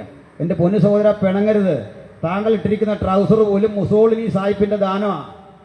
അതിട്ടിട്ടായി കവാത്ത് നടത്തുന്നത്. അതൊക്കെ കണ്ടാൽ എല്ലാവരും ഒന്നും പേടിക്കുകയില്ല. അത് പേടിക്കാത്തതുകൊണ്ട്, അതൊന്നും കണ്ടാൽ പെട്ടെന്ന് കവാത്ത് കണ്ടാൽ പേടിക്കാത്തൊരു രാജ്യത്തുണ്ടെന്നേ. അതുകൊണ്ടാണ് ഈ തൻ്റെ ഇടത്തോട് ഇവിടെ നിന്ന് സംസാരിക്കുന്നത്. മനസ്സിലായില്ലേ? ഞങ്ങളുടെ ധൈര്യം മറ്റൊന്നുമല്ല. ഞങ്ങളുടെ ധൈര്യം ഞങ്ങൾ വിശ്വസിക്കുന്ന രാജ്യത്തിന്റെ ഭരണഘടനയിലാണ്. അതാണ് ഞങ്ങളുടെ രാഷ്ട്രീയ ധൈര്യമെങ്കിൽ ഞങ്ങൾക്ക് വ്യക്തിപരമായൊരു ധൈര്യമുണ്ട്. നിങ്ങളെ ബഹുമാനിച്ചു ആദരിച്ച ഈ രാജ്യത്ത് കഴിഞ്ഞ് നിങ്ങൾ തലയ്ക്ക് മുകളിൽ കടന്നിരുന്ന് ആക്രമണം നടത്തുമ്പോഴും പരിഹസിക്കുമ്പോഴും ഞങ്ങളുടെ ആലയങ്ങൾ ആക്രമിക്കുമ്പോഴും ഞങ്ങൾ തിരിച്ചടിച്ച ചരിത്രമില്ല. ഇന്ത്യ ചരിത്രത്തിൽ എവിടെങ്കിലും നിങ്ങളുടെ സ്ഥാപനങ്ങളിലേക്ക് സ്വകാര്യതയിലേക്ക് വന്ന് ഈ രാജ്യത്തിലെ ക്രൈസ്തവർ ദ്രോഹം ചെയ്ത ഒരു വസ്തുത നിങ്ങൾക്ക് പറയാമോ? പറയൂ. ഒന്നുമില്ല. ഛത്തീസ്ഗഡില് ഞങ്ങളുടെ പാവം സുവിശേഷകര്, ഞങ്ങളുടെ കന്യാസ്ത്രീകള് അവരെ ആക്രമിക്കപ്പെടുക. ഒരു കന്യാസ്ത്രീയും പുരോഹിതനും ഞങ്ങളൊക്കെ തമ്മിൽ ദൈവശാസ്ത്രപരമായി ഒത്തിരി അകലങ്ങളും ചർച്ചകളുമുണ്ട്. പക്ഷെ ഒരു കാര്യം ഓർക്കണം, മനുഷ്യത്വമെന്നൊന്നുണ്ട്. ആ മനുഷ്യത്വത്തിന് വേണ്ടി കന്യാസ്ത്രീകളെന്ന് മാത്രമല്ല, നാളെ ഒരു ഹിന്ദു സഹോദരൻ നേരിട്ടാലും ഒരു നിരീശ്വരവാദിക്ക് നേരിട്ടാലും അവന്റെ മനുഷ്യാവകാശങ്ങൾക്ക് വേണ്ടി നിൽക്കാൻ ഞാൻ നിങ്ങളുമൊക്കെ ബാധ്യസ്ഥരല്ലേ? എന്താ സംഭവിച്ചത്? ഒരു കന്യാസ്ത്രീ എന്ന് പറഞ്ഞാൽ അവരുടെ ജീവിത സമർപ്പണത്തിന്റെ ആഴമറിയാമോ? എത്ര വർഷം അവർ പഠിക്കണം? നല്ല വീട്ടിലെ സഹോദരിമാരാ, എനിക്ക് ഇവരുടെയൊക്കെ പശ്ചാത്തലം അറിയാം. ഇവര് വീട്ടിലൊന്നും ഇല്ലാഞ്ഞിട്ട് ഇറങ്ങി തിരിച്ചതല്ല ഈ പൗരോഹിത്യ സേവനത്തിന്. വേണ്ടതൊക്കെ വീട്ടിലുണ്ട്. ജീവിതത്തിന്റെ ഏതോ ഘട്ടങ്ങളിൽ അവർക്ക് തോന്നിയൊരു ഉൾവിളി കൊണ്ട് അവർ സമർപ്പിച്ചു. നിങ്ങൾക്കറിയണ്ടേ, 10-80 പേര് ഒരുമിച്ചൊരു കോഴ്സ് തുടങ്ങും. 7-8 പേര് അവസാനം കന്യാസ്ത്രീയാകാൻ കാണുകയുള്ളൂ. ചിലൊക്കെ തെറ്റിപ്പോകും, ചിലൊക്കെ ഇടയ്ക്ക് നിർത്തിപ്പോകും. അതൊക്കെ കത്തോലിക്ക സഭയ്ക്ക് അറിയാം. പുരോഹിതന്മാരുടെ കാര്യം അങ്ങനെയാണ്. 10-30-100 പേര് പഠിക്കും. അതിൽ 8-10 പേരോ പുരോഹിതന്മാരാകൂ. അതിൽ കൊള്ളരുതാത്ത മനുഷ്യരൊക്കെ ഉണ്ടാകും, എല്ലാ സമൂഹത്തിലും എന്ന പോലെ. ഞങ്ങളൊക്കെ ഇവിടെ പാസ്റ്റർമാർ പഠിക്കും 4-5 കൊല്ലം. ഞങ്ങൾക്ക് സെമിനാരികളുണ്ട്. 10-50-100 പേര് പഠിക്കാൻ വന്നിട്ട് ഗ്രാജുവേറ്റ് ചെയ്യാൻ 8-10 പേരെ കാണത്തുള്ളൂ. അതിനകത്തും കുഴപ്പക്കാർ കാണും, ഇല്ലെന്നൊന്നും ഞങ്ങൾക്ക് അഭിപ്രായമില്ല. പക്ഷേ ഒരു ആത്മസമർപ്പണമുണ്ട് പ്രിയപ്പെട്ടവരെ. നിങ്ങൾക്ക് സാധിക്കുമോ ഇത്തരത്തിൽ ആത്മസമർപ്പണത്തോടെ മുറിവെറ്റവന്റെ മുറിവെപ്പാൻ സാധിക്കുമോ? അതിലൊരു കന്യാസ്ത്രീയുടെ പ്രത്യേകതകൾ കണ്ടേ. അവരുടെ ശരീരത്തില് സോറിയാസിസ് ബാധിച്ചു, അവർക്ക് അതുപോലെ പാർക്കിൻസൺസ് രോഗം ബാധിച്ചു. കാരണം അവർ പോയി സാമൂഹ്യ സേവനം ചെയ്ത കോളനികളിൽ വ്യാപരിച്ച പകർച്ചവ്യാധി അറപ്പും വെറുപ്പും കൂടാതെ ആ രോഗികളെ ശുശ്രൂഷിച്ചു. നിങ്ങൾ വരൂ, ഞങ്ങൾ കാണിച്ചു തരാം ഈ രാജ്യത്തിന്റെ വിവിധയിടങ്ങളിൽ എങ്ങനെയെല്ലാം കന്യാസ്ത്രീകൾ സേവനം നടത്തുന്നു, എങ്ങനെയൊക്കെ പാസ്റ്റർമാർ പ്രവർത്തിക്കുന്നു. ബീഹാറിൽ, ഛത്തീസ്ഗഡിൽ, ഉത്തരാഖണ്ഡിൽ ഞങ്ങൾക്ക് സ്കൂളുകളുണ്ട്, കലാലയങ്ങളുണ്ട്. ആ കലാലയങ്ങളിൽ സാധാരണ മനുഷ്യരെ ചേർത്ത് പഠിപ്പിക്കുമ്പോൾ അവർക്ക് വിദ്യാഭ്യാസം കിട്ടുന്നു. 8, 10, 15 കൊല്ലം കൊണ്ട് ആദിവാസികൾ വിദ്യാസമ്പന്നരാകുമ്പോൾ ഇന്നലകളിൽ അടിമപ്പണിക്ക് അവർ കിട്ടാതെ സർക്കാർ തലങ്ങളിൽ ജോലി അഭ്യസിക്കുന്നു. ഇംഗ്ലീഷ് വിദ്യാഭ്യാസം കിട്ടുമ്പോൾ, നഴ്സിംഗ് പഠനം കിട്ടുമ്പോൾ ലണ്ടനിലും അമേരിക്കയിലും അതുപോലെ ലോകത്തിന്റെ പലയിടങ്ങളിൽ മാറിപ്പോയി പഠിക്കാൻ സാധിക്കുമ്പോൾ നല്ല പ്രതിമാസ ശമ്പളം കിട്ടുന്നു. 100 രൂപയ്ക്ക് കൂലിപ്പണി ചെയ്യുന്ന ആളുകൾ ഇന്നും നമ്മുടെ രാജ്യത്ത് ബീഹാറിലുണ്ട്, ഉത്തരാഖണ്ഡിലുണ്ട്, ഉത്തർപ്രദേശിലുണ്ട്. ഒരു എംപിയുടെ അവസ്ഥ നിങ്ങൾ കണ്ടില്ലേ? നിലത്തിരുന്ന് ചായ കുടിക്കണം, ചായക്കടയിൽ കയറിയാൽ. അതാ ഉത്തർപ്രദേശിലെ സ്ഥിതി. യോഗി ആദിത്യനാഥിന്റെ ഉത്തർപ്രദേശിനെ കുറിച്ച് വീമ്പിളക്കുന്ന സഹോദരങ്ങളില്ലേ? ഞാൻ നിങ്ങളോട് ചോദിക്കുന്നു, ഇന്ത്യ ഭരിച്ചിരുന്ന ബഹുമാനപ്പെട്ട രാംനാഥ് കോവിന്ദ് എന്നറിയപ്പെടുന്ന ഒരു രാഷ്ട്രപതിക്ക് ഒരു ക്ഷേത്രത്തിൽ ചെന്നിട്ട് അവിടുന്ന് പുറത്തിറക്കി വിട്ടു. രാഷ്ട്രം ഭരിച്ച 1ാം നിര പൗരനെ. ഇന്ന് 1ാമത്തെ പൗരന്റെ അവസ്ഥ ഇതാണെങ്കിൽ ഞാനൊരു കാര്യം തിരിച്ചു പറയാം. പോപ്പ് കുർബാന അർപ്പിക്കുന്ന സെന്റ് പീറ്റേഴ്സ് ബസിലിക്ക അടക്കം ലോകത്തിലെ ഏതെങ്കിലും ക്രൈസ്തവ ദേവാലയങ്ങളിൽ ഏതെങ്കിലും മനുഷ്യനെ പടിയിറക്കി വിട്ട ചരിത്രമില്ല. ആ വസ്തുത നിങ്ങൾ ഓർത്തുകൊള്ളണം. ഇത്തരം മാറ്റത്തിന്റെ വിപ്ലവാത്മകമായ സൂചനകളുമായി ഇന്ത്യ മഹാരാജ്യത്ത് ഞങ്ങൾ പ്രവർത്തിക്കുമ്പോൾ നിങ്ങൾ സ്വയം നന്നാകുന്നേ, നിങ്ങൾ സ്വയം തിരുത്തുന്നേ. നിങ്ങൾ സ്വയം തിരുത്തുന്നില്ല. എന്നിട്ട് നിങ്ങൾ ചില മുദ്രകളെ മുമ്പിൽ വെച്ചിട്ട് പറയുക, നിങ്ങൾ നോക്കൂ, രാംനാഥ് കോവിന്ദാണ് ഞങ്ങളുടെ നേതാവ്. അതുമല്ലെങ്കിൽ ഒരു സ്ത്രീയെ ഇന്ത്യയുടെ പ്രസിഡന്റാക്കി. അതാ ഞങ്ങൾ ഇങ്ങനെയൊക്കെ ചെയ്യുന്നുണ്ട്. ഇനി മാത്രമല്ല, ഇന്ത്യൻ പ്രസിഡന്റ് അല്ല, ഇന്ത്യൻ പാർലമെന്റിലെ മുഴുവൻ അംഗങ്ങളെയും നിങ്ങൾ പിന്നോക്കരെയോ ദലിതരെയോ ആദിവാസികളെ ആക്കിയാലും ഉള്ളിന്റെ ഉള്ളിൽ കിടക്കുന്ന ചിത്പവൻ ബ്രാഹ്മണ ബോധം കൊണ്ടു നടക്കുന്ന ഒരാശയമില്ലേ? ബഹുമാനപ്പെട്ട ശശികല ടീച്ചർ പറയുന്നൊരു കാര്യമുണ്ട്. ഇതാ ഞങ്ങൾ താന്ത്രിക് സ്കൂളുകൾ ആരംഭിച്ചു, എല്ലാ ജാതിക്കാരെയും അവിടെ ചേർത്ത് ഞങ്ങൾ തന്ത്രവിധികൾ പഠിപ്പിക്കുന്നു. നല്ലത്. നിങ്ങൾ പറയൂ, ഇന്ത്യയിൽ ഏത് ക്ഷേത്രത്തിൽ ഒരു ഈഴവൻ ഇതുപോലെ തന്ത്രിയായിട്ട് പ്രവർത്തിക്കുന്നു, ഒരു ദലിതൻ തന്ത്രിയായിട്ട് പ്രവർത്തിക്കുന്നു? നിങ്ങൾ പറയൂ. ബഹുമാനപ്പെട്ട സുരേഷ് ഗോപി എന്താ പറഞ്ഞത്? അദ്ദേഹം പറഞ്ഞത് മാറ്റമുണ്ടാകണമെന്നല്ലേ, ഒരു നായർക്ക് ശബരിമലയിൽ പോയിട്ട് മാറ്റമുണ്ടാക്കണമെന്നല്ല, തന്ത്രിയാകണമെന്നല്ല. അടുത്ത ജന്മത്തിൽ എന്ത് ചെയ്യും? അടുത്ത ജന്മത്തിൽ എനിക്കൊരു ബ്രാഹ്മണനായിട്ട് ജനിക്കണം. എന്നിട്ട് ആ സുരേഷരര്, ഗോപിയരര് എന്നൊക്കെ പേര് മാറ്റണമെന്ന് അദ്ദേഹം ആഗ്രഹിച്ചത്. അല്ലാതെ അദ്ദേഹത്തിന് മാറ്റം ഈ രാജ്യത്തിന്റെ സാമൂഹിക പ്രവർത്തനങ്ങൾക്ക് വേണ്ടി ചിന്തിക്കണമെന്നൊരു ആഗ്രഹം പോലും, നേരിയൊരാഗ്രഹം പോലും സുരേഷരര്, ഗോപിയരർക്കില്ല. മനസ്സിലായില്ലേ? അദ്ദേഹം ചില പുരോഹിതന്മാരെയും പാവപ്പെട്ട മനുഷ്യരെയും ഒക്കെ ഈ ചെമ്പുകിരീടമൊക്കെ കാട്ടി ആകർഷിച്ച് അടുത്ത കാലത്ത് അതിന്റെ ഉള്ളുകളികൾ മനസ്സിലാക്കിയത്. ഞാൻ അങ്ങോട്ടൊന്നും ഇപ്പൊ പോകുന്നില്ല. അത് രാഷ്ട്രീയ സ്വഭാവമുള്ള ഒരു ചിന്തയ്ക്ക് പ്രേരകമായി തീരും. അത് എന്റെ വിഷയമല്ല. രാഷ്ട്രീയം പറയുന്നത് പാപമൊന്നുമല്ല, അതില് അനാവശ്യമായിട്ടൊന്നുമില്ല. അത് ഈ രാഷ്ട്രത്തെ സംബന്ധിക്കുന്ന, ഞാൻ വോട്ട് ചെയ്യുന്ന രാജ്യത്ത്, ഞാൻ നികുതി അടക്കുന്ന രാജ്യത്ത് എന്റെ രാജ്യത്തെ രാഷ്ട്രീയം പറയാൻ എനിക്ക് അവകാശമുണ്ട്. അത് ആരുടെ ഔദാര്യമില്ല. പക്ഷെ ഞാൻ അതിലേക്ക് കടക്കുന്നില്ല. ഞാൻ പറഞ്ഞു ബോധ്യപ്പെടുത്തട്ടെ. ഇങ്ങനെ നിലനിന്നിരുന്ന ഈ രാജ്യത്ത് 1935 രൂപപ്പെട്ട ലിസ്റ്റിന് മുമ്പ്, അല്ലെങ്കിൽ പ്രസിദ്ധമായ പൂന പാർട്ടിന് മുമ്പ്, സാധുക്കളായ മനുഷ്യര്, അശരണരായ മനുഷ്യര്, അല്ലെങ്കിൽ വാത്മീകി സമൂഹത്തിൽപ്പെട്ട, മാഹർ സമൂഹത്തിൽപ്പെട്ട വടക്കേ ഇന്ത്യയിലെ ദലിതര്, യാദവര്, ഈഴവര്, ആദിവാസികള് ഇവരാരും ഹിന്ദുക്കളായിരുന്നുവെന്ന് ഒരു ചരിത്രരേഖ ഉദ്ധരിച്ച് ഒരു മഹാനും തെളിയിക്കാൻ സാധിക്കില്ല. ഞങ്ങൾ അവരുടെ ഇടയിൽ പ്രവർത്തിക്കുമ്പോൾ നിങ്ങൾ വന്നിട്ട് പറയുക, ഞങ്ങൾ അവർക്ക് വിറ്റമിൻ ഗുളിക കൊടുത്തു, ഞങ്ങൾ അവർക്ക് കൊണ്ടുവന്ന് പാൽപ്പൊടി കൊടുത്തു. ഞാൻ വീണ്ടും ആവർത്തിക്കുക, 5000 വർഷത്തെ പാരമ്പര്യമുണ്ട്, പാൽപ്പൊടി ഇന്നും കൊടുക്കേണ്ടി വരിക. എന്തോരവസ്ഥയാ, എന്തോരു സ്ഥിതിയാ. പാൽപ്പൊടി വേണ്ട സുഹൃത്ത്, വിദ്യാഭ്യാസം കൊടുത്തു നോക്ക്, അറിവ് കൊടുത്തു നോക്ക്. അറിവൊരു അഗ്നിയാണെന്നേ, അത് കത്തിക്കുന്നതാണ്, അത് മാറ്റമുണ്ടാക്കും. അതിൻ്റെ അടിസ്ഥാനത്തിലല്ലേ ഞങ്ങളൊക്കെ ഈ സംസാരിക്കുക. ഞാനേ അധികം നീട്ടുന്നില്ല, കേരളത്തിലേക്കൊന്ന് വരേണ്ടതുണ്ട്. ഈ നാട് കടന്നുപോയ, ഈ നാടിൽ നിന്ന് അനുഭവിക്കുന്ന രൂക്ഷമായ വർഷങ്ങൾക്ക് ഞങ്ങളുടെ പക്കൽ കൃത്യ ഉത്തരവുണ്ട്, പ്രായോഗികമായ ഉത്തരം. നിങ്ങൾ പറയൂ, ഈ രാജ്യത്ത് 85 ഭാഷകൾക്ക് നിഘണ്ടു ഉണ്ടാക്കിയത് ക്രിസ്തുവിന്റെ അനുഗാമികളായ സുവിശേഷകരാണ്. 85 ഭാഷയിൽ 125 ഭാഷയ്ക്ക് വ്യാകരണം, ഹിന്ദി അടക്കം 125 ഭാഷയ്ക്ക് വ്യാകരണം. നീ ഹിന്ദി ഇന്ത്യയുടെ രാഷ്ട്രീയ ഭാഷ, ദേശീയ ഭാഷയാക്കണമെന്ന് ആദ്യം ആവശ്യപ്പെട്ടത് BJP-ക്കാരൊന്നുമല്ല. അത് ആദ്യം ആവശ്യപ്പെട്ട ആളിന്റെ പേര് പണ്ഡിത രമാബായി എന്നാണ്. പണ്ഡിത രമാബായി സരസ്വതി യേശുവിനെ രക്ഷിതാവായി സ്വീകരിച്ച ഞങ്ങളുടെ സഹോദരിയാണ്. ഞാൻ പറഞ്ഞു, ഒടുവിലായി ഇത് കേൾക്കുന്നവർക്ക് വേണ്ടി ആവർത്തിച്ചു എന്ന് മാത്രമേ ഉള്ളൂ. ഹിന്ദി രാഷ്ട്രീയ ഭാഷയാക്കണം, ദേശീയ ഭാഷയാക്കണം. ഈ രാജ്യത്ത് ഭാഷകളെ ഇതുപോലെ പരിഷ്കരിച്ചു. കോട്ടയത്തെ വിളിക്കുന്ന അക്ഷരനഗരി എന്ന്, മഹത്തായ അക്ഷരനഗരി എന്നൊക്കെ വിളിക്കുമ്പോൾ ഈ അക്ഷരനഗരി ആക്കിയതാരാ? നിങ്ങൾ പഠിച്ചിട്ടുണ്ടോ? നിങ്ങൾ ഗ്രഹിച്ചിട്ടുണ്ടോ എന്തായിരുന്നു സ്ഥിതി? ഞാൻ പറയാറുണ്ട്, ഇതിന് തൊട്ടപ്പുറത്ത് മാറി കോട്ടയത്ത് പള്ളം എന്നൊരു സ്ഥലമുണ്ടല്ലോ, ആ പള്ളത്ത് ഹെൻറി ബേക്കർ ജൂനിയർ എന്ന പേരുള്ള ഒരു സായിപ്പ് വന്നിരുന്നു, സുവിശേഷ പ്രവർത്തകൻ. അദ്ദേഹം അവിടെ വരാൻ കാരണം തന്റെ പിതാവിന്റെ പേരും ഹെൻറി ബേക്കർ എന്നായിരുന്നു, ഹെൻറി ബേക്കർ സീനിയർ. അദ്ദേഹം മേലുകാവിലെ അരയ സമുദായങ്ങൾക്കിടയിൽ അതിശക്തമായി പ്രവർത്തിച്ചു. അതുവരെ ഉണ്ടായിരുന്ന സ്ഥിതി എന്താ?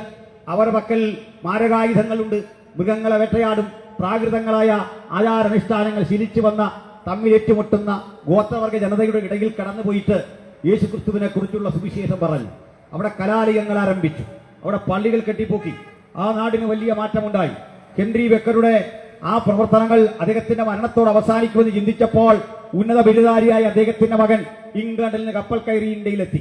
അദ്ദേഹം കോട്ടയത്ത് വന്ന് താമസം ആരംഭിച്ചു. നമ്മൾ കോട്ടയത്ത് ബേക്കർ ജംഗ്ഷൻ എന്ന് പറയുമല്ലോ, ബേക്കറി ആളുകൾ ധരിച്ചിരിക്കുന്നത്. സത്യത്തിൽ അങ്ങനെയല്ല. ബഹുമാനപ്പെട്ട ഹെൻറി ബേക്കറുടെ പേരിനാലാണ് ആ സ്ഥലത്തിന് ബേക്കർ ജംഗ്ഷൻ എന്ന പേര് കിട്ടുക. അദ്ദേഹം പള്ളത്ത് വന്ന് താമസിക്കുമ്പോൾ പലയിടത്ത് സ്കൂളുകളും കലാലയങ്ങളും ആരംഭിക്കുന്ന വാർത്ത കേട്ടിട്ട് അങ്ങകലെ ഹൈറേഞ്ചിന്റെ അടിവാരത്തിൽ നിന്ന് ഒരുപറ്റം ആളുകൾ ഈ മനുഷ്യനെ കാണാനെത്തി. അവർ കാണാനെത്തിയിട്ട് നേരെ ഹെൻറി ബേക്കറെ കണ്ടിട്ട് പറഞ്ഞു, സാർ, അടിയങ്ങൾക്കൊരു സ്കൂൾ വേണ യജമാനനെ, ഞങ്ങൾക്ക് പഠിക്കണം, ഞങ്ങൾക്ക് പഠിക്കാൻ ആഗ്രഹമുണ്ട്. ഒരുപറ്റം പുലകരും ആദിവാസികളും അടങ്ങുന്ന സമൂഹം വന്ന് ഇത്തരത്തിൽ ഈ വാദം മുമ്പോട്ട് വെച്ചപ്പോൾ അദ്ദേഹം പറഞ്ഞു, അത്രയും ദൂരം വന്നൊരു സ്കൂൾ സ്ഥാപിക്കാൻ കഴിയില്ല, വാദ്യന്മാരെ കിട്ടത്തില്ല, അത് കൊടുങ്കാടാ, അങ്ങോട്ട് വരാൻ പറ്റില്ല, നിരുത്സാഹപ്പെടുത്തി വിട്ടു. പക്ഷേ വിദ്യ നടത്തണമെന്നുള്ള അമിതമായ വാഞ്ച കാരണം എന്താണെന്നറിയണ്ടേ? അരയ സമുദായത്തിൽപ്പെട്ട ആളുകൾ മേലുകാവിൽ ഹെൻറി ബെക്കർ സീനിയറുടെ കലാലയങ്ങളിൽ പഠിച്ച് അഭ്യസ്തവിദ്യരായി മാറുകയും ബൈബിൾ വായിക്കുകയും പാട്ടുപാടുകയും ചെയ്യുന്ന വാർത്തകൾ പരന്നപ്പോൾ ഇവർക്കും ആകാംക്ഷ അടക്കാൻ കഴിയുന്നില്ല. ഞങ്ങൾക്കും പഠിക്കണം. അവർ വന്നു, പഠിക്കാൻ ആഗ്രഹം പ്രകടിപ്പിച്ചുകൊണ്ട് 2ാം വട്ടവും വന്നു, 3ാം വട്ടവും വന്നു, 6 വട്ടം വന്നെന്നാണ്. 6 തവണയായപ്പോൾ ഹെൻറി ബേക്കർ മടുത്തു. അന്ന് രാവിലെ വായിച്ചൊരു ബൈബിൾ വചനം അദ്ദേഹത്തെ ആകുലചിത്തനാക്കി. ഒരു വിധവ സ്ത്രീ വന്നിട്ട് ഒരു ഭരണാധികാരിയോട് തന്റെ വേദന പങ്കിടുകയാണ്. അപ്പോൾ അത് കേൾക്കാനേ കൂട്ടാക്കാത്ത ഭരണാധികാരി ഒരു ദിവസം ഒരു ഉൾവിളി പോലെ പറയുക, ഇനി ഞാൻ ഇവളുടെ പ്രതിക്രിയ നടത്തി കൊടുത്തില്ലെങ്കിൽ വിധവ വന്നെന്റെ മുഖത്തടിക്കും, അതുകൊണ്ട് ഞാനിതിലേക്ക് ഇടപെടേണ്ടതുണ്ട്. ഈ വചനം അദ്ദേഹത്തെ വേദനിപ്പിച്ചു. അവർ ഇനിയും വരുമെങ്കിൽ ഞാൻ പോകും. ഇതാ അടുത്ത ഘട്ടവും ഈ ഹൈറേഞ്ചിന്റെ അടിവാരത്ത് നിന്ന് ആളുകൾ കാടും മലയും പള്ളയൊക്കെ കടന്ന് ഈ സ്ഥലത്തെത്തി. ചെല്ലുമ്പോൾ അദ്ദേഹത്തെ കണ്ടു. അദ്ദേഹം പറഞ്ഞു, പോകാം, റെഡിയായിട്ട് ഞാൻ ഇരിക്കുക. എന്ത് ചെയ്തെന്ന് അറിയണ്ടേ? ഞാനും നിങ്ങൾ നിൽക്കുന്ന ഈ വഴി അന്നൊക്കെ ഊടുവഴിയാണേ. ഇതിലെ 2 മരക്കമ്പുകൾ വെട്ടി തലങ്ങും വിലങ്ങും ഒക്കെ മടഞ്ഞ് അതിലേക്ക് ഈ മനുഷ്യനെ കയറ്റി കസേര വെച്ച് കെട്ടി ആ കസേരയിൽ ഇരുത്തി ഇതുവഴി എടുത്തുകൊണ്ടുപോയി. ദീർഘദൂരം, കുറേ ദൂരം പിന്നിട്ടപ്പോൾ ഇതുവഴി ചാടി നമ്മുടെ വാഴൂർ, ഇന്ന് നമ്മൾ 14ാം മൈൽ എന്നൊക്കെ പറയുന്ന സ്ഥലത്തെത്തി. അതുവഴി നേരെ പോവാണ് ഈ മനുഷ്യനെയും കൊണ്ട്. ഇടയ്ക്കിടയ്ക്ക് താക്കും, പിന്നെ ഇവരെടുക്കും. 7-8 പേരുണ്ട്. ഇങ്ങനെ പോവാ. ചെന്ന് കണ്ട് അവിടെ ചെല്ലുമ്പോഴേക്കും നേരം വെളുത്തു. രാവും പകലുമൊക്കെ പിന്നിട്ട് നേരം വെളുത്തു. ആദ്യം തീരത്തുകൂടി ഇങ്ങനെ സഞ്ചരിക്കുമ്പോൾ വെള്ള നിറമുള്ള ഒരുപറ്റം പക്ഷികൾ സഞ്ചരിക്കുന്നു, പറക്കുന്നു. ഈ പക്ഷികൾ പറക്കുന്ന കണ്ടിട്ട് സായിപ്പ് ചോദിച്ചു, മലയാളം നന്നായിട്ടറിയാവുന്ന ചോദിച്ചു, നിങ്ങൾ ഈ പക്ഷിക്ക് എന്ത് പേര് പറഞ്ഞു? അതവര് പറഞ്ഞു, മുണ്ടി. മുണ്ടി എന്നാണ് ഈ പക്ഷിയെ വിളിക്കുക. ആ സ്ഥലത്തിന് അദ്ദേഹം ഒരു പേരിട്ടു, മുണ്ടിക്കയം. അതാണ് ഉച്ചാരണ വ്യതിയാനം കൊണ്ട് മുണ്ടക്കയമായി മാറിയത്. തീർന്നില്ല, അവിടെ കാട്ടുകമ്പുകൾ കൊണ്ടുവന്നു, അവിടെ ഓല കൊണ്ടുവന്നു, വെട്ടി ഒരു മനോഹരമായ ഷെഡ് പണിതു. അവിടെ ഒരു കലാലയം ആരംഭിച്ചു. കലാലയം ആരംഭിച്ചപ്പോഴാണ് മനസ്സിലാക്കുന്നത്, അവിടെ പഠിപ്പിക്കാൻ വാദ്യാർമാർ വേണം, കോട്ടയത്തുനിന്ന് വരണം. അവര് എല്ലാ ദിവസവും വന്നു പോകാൻ പറ്റില്ല. അതിനവർക്ക് ആഹാര സാധനങ്ങൾ വേണം. അവരെ അവിടെ തന്നെ താമസിപ്പിച്ച് ഒരു ജീവിത വ്യവസ്ഥ സംജാതമാക്കണം. മാത്രമല്ല, ഈ പഠിക്കുന്ന കുട്ടികളെ കേവലം അക്ഷരം പഠിപ്പിച്ച് വിടുക മാത്രമല്ല, അവർക്ക് നല്ല വസ്ത്രധാരണം വേണം, യൂണിഫോം ഉണ്ടാക്കണം, പല്ല് തേക്കാൻ പഠിക്കണം, കുലിക്കാൻ പഠിക്കണം, ആഹാരം പാകം ചെയ്യാൻ പഠിപ്പിക്കണം. ഇതിനൊക്കെയും അധ്യാപകരെയാക്കണം. അദ്ദേഹം കോട്ടയത്തുള്ള CMS കോളേജിൽ പഠിച്ചിറങ്ങിയ, സ്കൂളിലൊക്കെ പഠിച്ചിറങ്ങിയ, സ്കൂളിലൊക്കെ പഠിച്ചിറങ്ങിയ ആളുകളെ വാദ്യന്മാരായിട്ട് നിയമിച്ചിട്ട് ഇങ്ങോട്ട് കൊണ്ടുവരാൻ കാളവണ്ടികൾ സജ്ജീകരിച്ചു. ആ കാളവണ്ടികളിലേക്ക് ചാക്ക് കണക്കിന് ധാന്യമണികളും ഒക്കെ കയറ്റിവെച്ച് ഈ വഴികൾ തെളിച്ച് മുണ്ടക്കയം വരെ ചെന്നു. മനസ്സിലാക്കണം, മുണ്ടക്കയം വരെ തെളിച്ച ആ വഴി പിന്നെ ഒരല്പം വിശാലമാക്കിയതാണ് വാസ്തവത്തിൽ KK റോഡ്. മനസ്സിലാവുന്നുണ്ടോ? KK റോഡിന്റെ ഉത്ഭവമാണ് പറഞ്ഞു വന്നത്. അതിന് വീതി കൂട്ടി. പിന്നെ കാടമൻ ടി എസ്റ്റേറ്റിലേക്ക് പോകാൻ വേണ്ടി സായിപ്പ് അങ്ങ് കുമളി വരെ അതിനെ വെട്ടിക്കൊണ്ടുപോയി. ഏലപ്പാറയിൽ നിന്നൊക്കെ അതിന് കണക്ഷൻ ഉണ്ടാക്കി. വാഗമണിൽ നിന്നൊക്കെ ലിങ്ക് റോഡുകൾ ഉണ്ടാക്കി. നോക്കണം, അവിടെ തന്നെ തൊഴിലാളികളെ പാർപ്പിച്ചു. നോക്കണം, ഇവിടേക്ക് ബൈബിൾ കെട്ടുകൾ ഇങ്ങനെ വണ്ടിയിൽ വെച്ചിട്ട് കാളവണ്ടിയിൽ ഇതൊക്കെ വലിച്ചുകൊണ്ട് അവിടെ കൊണ്ടുചെല്ലുമ്പോ അന്ന് ഈ രാജ്യത്തിലെ രാജാക്കന്മാർക്ക് റോഡ് വേണ്ട. കാരണം ഇവരാരും നടന്ന പാരമ്പര്യമില്ല. പല്ലക്കിലേറി പാവപ്പെട്ട അമാലന്മാർ ഇവരെ ചുമന്നുകൊണ്ട് ഹോയ് ഹോയ് എന്ന് വെച്ച് പോകുന്ന ഒരു കാലഘട്ടം പണ്ടുണ്ടായിരുന്നു. അപ്പോൾ ഇവർക്ക് വഴി വേണ്ട, കാടും പള്ളയും കടന്നു പൊക്കോളും. ആളുകളുടെ അവസ്ഥ അതാണെങ്കിൽ മലയാളി റോഡ് കണ്ടു തുടങ്ങി എങ്ങനെയാണെന്ന്, കാളവണ്ടിയെങ്കിലും കണ്ടു തുടങ്ങി എങ്ങനെയാണെന്ന്, ബൈബിൾ അവിടെ കൊണ്ടെത്തിക്കാൻ, പാഠപുസ്തകങ്ങൾ എത്തിക്കാൻ, ആ പ്രിന്റ് ചെയ്ത പുസ്തകങ്ങൾ എത്തിക്കാൻ വേണ്ടി പണി കഴിപ്പിച്ച റോഡാണ് KK റോഡ്. ആ KK റോഡിന്റെ സൈഡിൽ ഇന്ന് എന്നെപ്പോലൊരു പാസ്റ്റർ നിന്ന് ബൈബിളും കൊണ്ട് പ്രസംഗിക്കുമ്പോൾ ആളുകളോട് പറയാം നിർത്തിപ്പോ എന്ന് പറഞ്ഞാൽ അങ്ങനൊന്നും പോകാൻ തീരുമാനിച്ചിട്ടില്ല, അങ്ങനൊന്നും വിടാൻ തീരുമാനിച്ചിട്ടില്ല. അവിടെ നിന്ന് പ്രസംഗിക്കാൻ എന്റെ ആർജവം നിങ്ങൾക്കായിട്ടില്ല. അവിടെ നിൽക്കാനുള്ള എന്റെ ആർജവത്തെ ഞാൻ എടുത്തെടുത്ത് പറയും. അത് പരിഭവമൊന്നും ഉണ്ടായിട്ടില്ല. ചരിത്രബോധമില്ലാതെ ഇങ്ങനെ പോയി കഴിഞ്ഞാൽ അത് പഠിപ്പിക്കേണ്ട അവസ്ഥ നമ്മുടെ മുമ്പിലുണ്ട്. അതുകൊണ്ട് മാത്രം പറഞ്ഞതാ. എന്തിനാ ഇത്രയൊക്കെ പറഞ്ഞത്? ഞങ്ങൾ ലോകത്തിന്റെ ഏതെല്ലാം മണ്ഡലങ്ങളിൽ സ്വാധീനം ഉറപ്പിച്ചോ അവിടെയൊക്കെ മാറ്റങ്ങൾ ഉണ്ടാക്കി. ആധുനികതയോട് ചേർന്ന് നടക്കാൻ മനുഷ്യനെ പഠിപ്പിച്ചു. ആധുനികമായ ചികിത്സാവിധികൾ മനുഷ്യനെ പഠിപ്പിച്ചു. അതുകൂടി പറയട്ടെ. ഇത് നമുക്ക് പറയാറുണ്ട്, ഇന്ത്യക്ക് പണ്ട് ഇഷ്ടംപോലെ ശാസ്ത്ര വ്യവസ്ഥയുണ്ട്. എന്നിട്ട് ചരകനെയും ശുശ്രുതനെയും ഒക്കെ എടുത്തുകൊണ്ടുവരും. ഞാൻ ചരകനെ ബഹുമാനിക്കുന്നു, ധന്വന്തരിയെ ബഹുമാനിക്കുന്നു, ശുശ്രുതനെ ബഹുമാനിക്കുന്നു. ആട്ടെ, ഇങ്ങനെ ചരിത്രം പോലും വന്ന് പറയൂ, ആരാണ് ചരകൻ, ആരാണ് ധന്വന്തരി, ആരാണ് ശുശ്രുതൻ? ഒറ്റവാക്കിൽ പറയാ, ഇവരും ഹിന്ദുമതവും തമ്മിൽ ഒരു ബന്ധവുമില്ല. പിന്നെ ആരാണ്? ഇവരൊക്കെ ബുദ്ധിസ്റ്റുകളായിരുന്നു. ബുദ്ധന്റെ ഏറ്റവും ശ്രേഷ്ഠമായ പാരമ്പര്യത്തിലൂടെ, അദ്ദേഹത്തിന്റെ ധ്യാനത്തിലൂടെ, പഠനത്തിലൂടെ ആർജിച്ച അറിവിന്റെ വെളിച്ചത്തിൽ വന്ന ഈ ബുദ്ധനെ ഹൈജാക്ക് ചെയ്തെടുക്കാൻ നിങ്ങൾക്ക് എങ്ങനെ തോന്നി? ഈ ചരകനെ, ധന്വന്തരിയെ സ്വന്തമാക്കാൻ നിങ്ങൾക്ക് എങ്ങനെ തോന്നി? ഇനി എന്തുമായിക്കൊള്ളട്ടെ, അതൊക്കെ ഹൈജാക്ക് ചെയ്ത് പോക്കറ്റിൽ വെച്ച ഇവിടുത്തെ ബ്രാഹ്മണിക്കൽ മേധാവിത്വം എന്താണ് ചെയ്യുന്നറിയണ്ടേ? ഇവർ പഠിച്ചതും അറിഞ്ഞതുമായ ചികിത്സ മനുഷ്യർക്കെല്ലാം കൊടുക്കൂല, അന്നും കൊടുക്കൂല, ഇന്നും കൊടുക്കൂല. അതെന്താണെന്നറിയണ്ടേ? ഇന്നും ആളുകൾ പറയേണ്ട ആയുർവേദം ഭയങ്കര ശാസ്ത്രമാണ്, അത് ഇംഗ്ലീഷ് മരുന്ന് പോലെയല്ല. നിങ്ങൾ ഒരു ആയുർവേദ ചികിത്സകന്റെ അടുത്ത് ചെന്നാൽ 1/4 മണിക്കൂർ ഇംഗ്ലീഷ് മരുന്നിന്റെ കുറ്റം അദ്ദേഹം പ്രസംഗിക്കും. എന്നിട്ടാണ് ഈ പൊടിയെല്ലാം കലക്കി നമുക്ക് തരിക. നോക്കണം. എന്നിട്ട് യോഗയുടെ ഗുണം പറയും, ഹോമിയോപ്പതിയുടെ ഗുണം പറയും. പക്ഷെ യോഗ പഠിപ്പിക്കുന്ന ആചാര്യനും പോയിട്ട് ശ്വാസം മുട്ടുമ്പോൾ സാൽബുറ്റാമോൾ കഴിക്കുന്ന ലോകമായിരുന്നു ഓർത്തുകൊള്ളണം. നോക്കണേ, അങ്ങനത്തെ ഒരു സ്ഥിതിയാ നമ്മുടെ കൺമുമ്പിൽ കണ്ടുകൊണ്ടിരിക്കുന്നത്. അപ്പോൾ എന്തിനാ പറഞ്ഞത്? ഈ ആളുകൾ അന്നത്തെ ചികിത്സയ്ക്ക് ഒരു പ്രത്യേകത ഉണ്ട്. രോഗിയും വൈദ്യനും അല്ല അന്നുള്ളത്. രോഗിക്ക് ജാതിയുണ്ട്.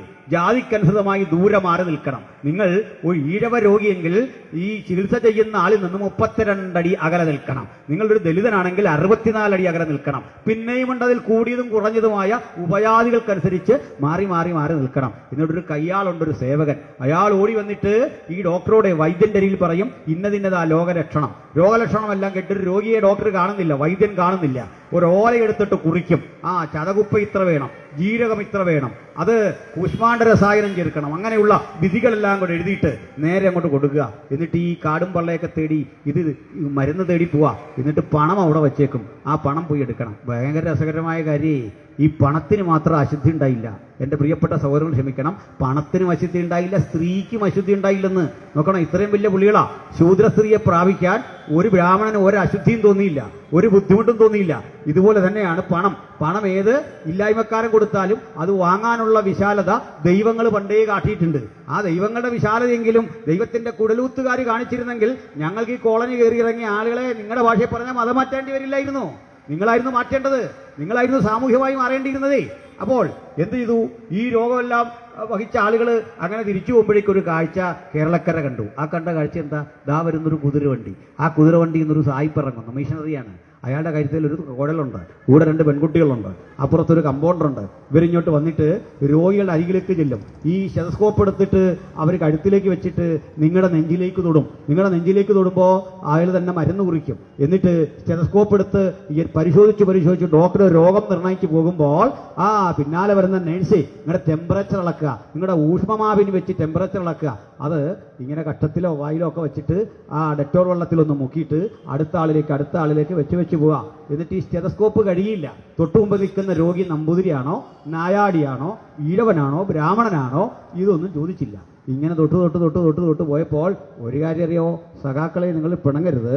അരിവാള് കൊണ്ട് സഖാക്കൾ ഇവിടെ ചെയ്ത വിപ്ലവത്തെക്കാൾ വലുതായിരുന്നു ഡോക്ടർ സ്റ്റെതസ്കോപ്പ് കൊണ്ട് ചെയ്ത വിപ്ലവം. മനുഷ്യസമുദായത്തിന്റെ ഇടയിൽ നിന്ന് ജാതി മാറ്റിയ, അസ്പൃശ്യത മാറ്റിയ ഉപകരണത്തിന്റെ പേരാണ് സ്റ്റെതസ്കോപ്പ്. മനസ്സിലായില്ലേ? അതൊക്കെ കൊണ്ടുവന്നാരാ? ഇതൊക്കെ കണ്ടുപിടിച്ചാരാ? ഇതൊക്കെ കണ്ടുപിടിച്ച ഋഷിമാരൊന്നുമല്ലെന്നേ, ഇതൊക്കെ വൈദേശിക വന്നേ. എന്നാ പിന്നെ ഇതൊക്കെ വേണ്ടാന്ന് പറഞ്ഞൂടെ? ഈ രാജ്യത്ത് ഇങ്ങനെ വന്ന മാറ്റങ്ങളുടെ എല്ലാം പിന്നിലെ ചേതോവികാരം ഞങ്ങൾ പ്രസംഗിക്കുന്ന വിശുദ്ധ ബൈബിളാണ്. അത് കേരളത്തിൽ മാത്രമല്ല, ഈ ലോകത്തിന്റെ എവിടെല്ലാം ഞങ്ങൾ ചെന്നോ അവിടെല്ലാം മാറ്റമുണ്ടായി. കോളറ എന്ന് പറയുന്ന രോഗമുണ്ട്. അത് ഭീതിയോടെ മനുഷ്യൻ കണ്ടിട്ട് പറഞ്ഞു അത് ഈ കാളിയുടെ കോപം കൊണ്ടാണെന്ന്. പക്ഷെ വാക്യം കണ്ടുപിടിച്ചപ്പോ വസൂരിക്കെതിരെ ഇതുപോലെ തന്നെ. വസൂരി എന്താ? ബംഗാളിലൊക്കെ വസൂരിക്കിട്ട പേര് പ്രശ്നം എന്താ? അത് ദേവിയുടെ കാളിയുടെ കോപം കണ്ട. പക്ഷെ ആമ്പിള്ളാര് വസൂരി കണ്ടപ്പോ കാളിയും ദേവിയൊക്കെ മൈൽ കണക്കിന് ഓടിപ്പോയി, വിദൂരങ്ങളിലേക്ക് ഓടിപ്പോയി. അതൊന്നും അവിടെ നിന്നില്ല. ആധുനികതയ്ക്ക് മുമ്പിൽ പിടിച്ചു നിൽക്കാനാവാതെ ശാസ്ത്രാവബോധം ജനങ്ങളിൽ വളർത്തിയ ഉജ്ജ്വലമായ ചിന്തയും ദർശനവുമാണ് വിശുദ്ധ ബൈബിൾ മുമ്പോട്ട് വെച്ചത്. അതുകൊണ്ട് അത് പ്രസംഗിക്കുന്നത് ഞങ്ങൾ നാണം കെട്ടുകൊണ്ടൊന്നും അല്ലെന്നേ.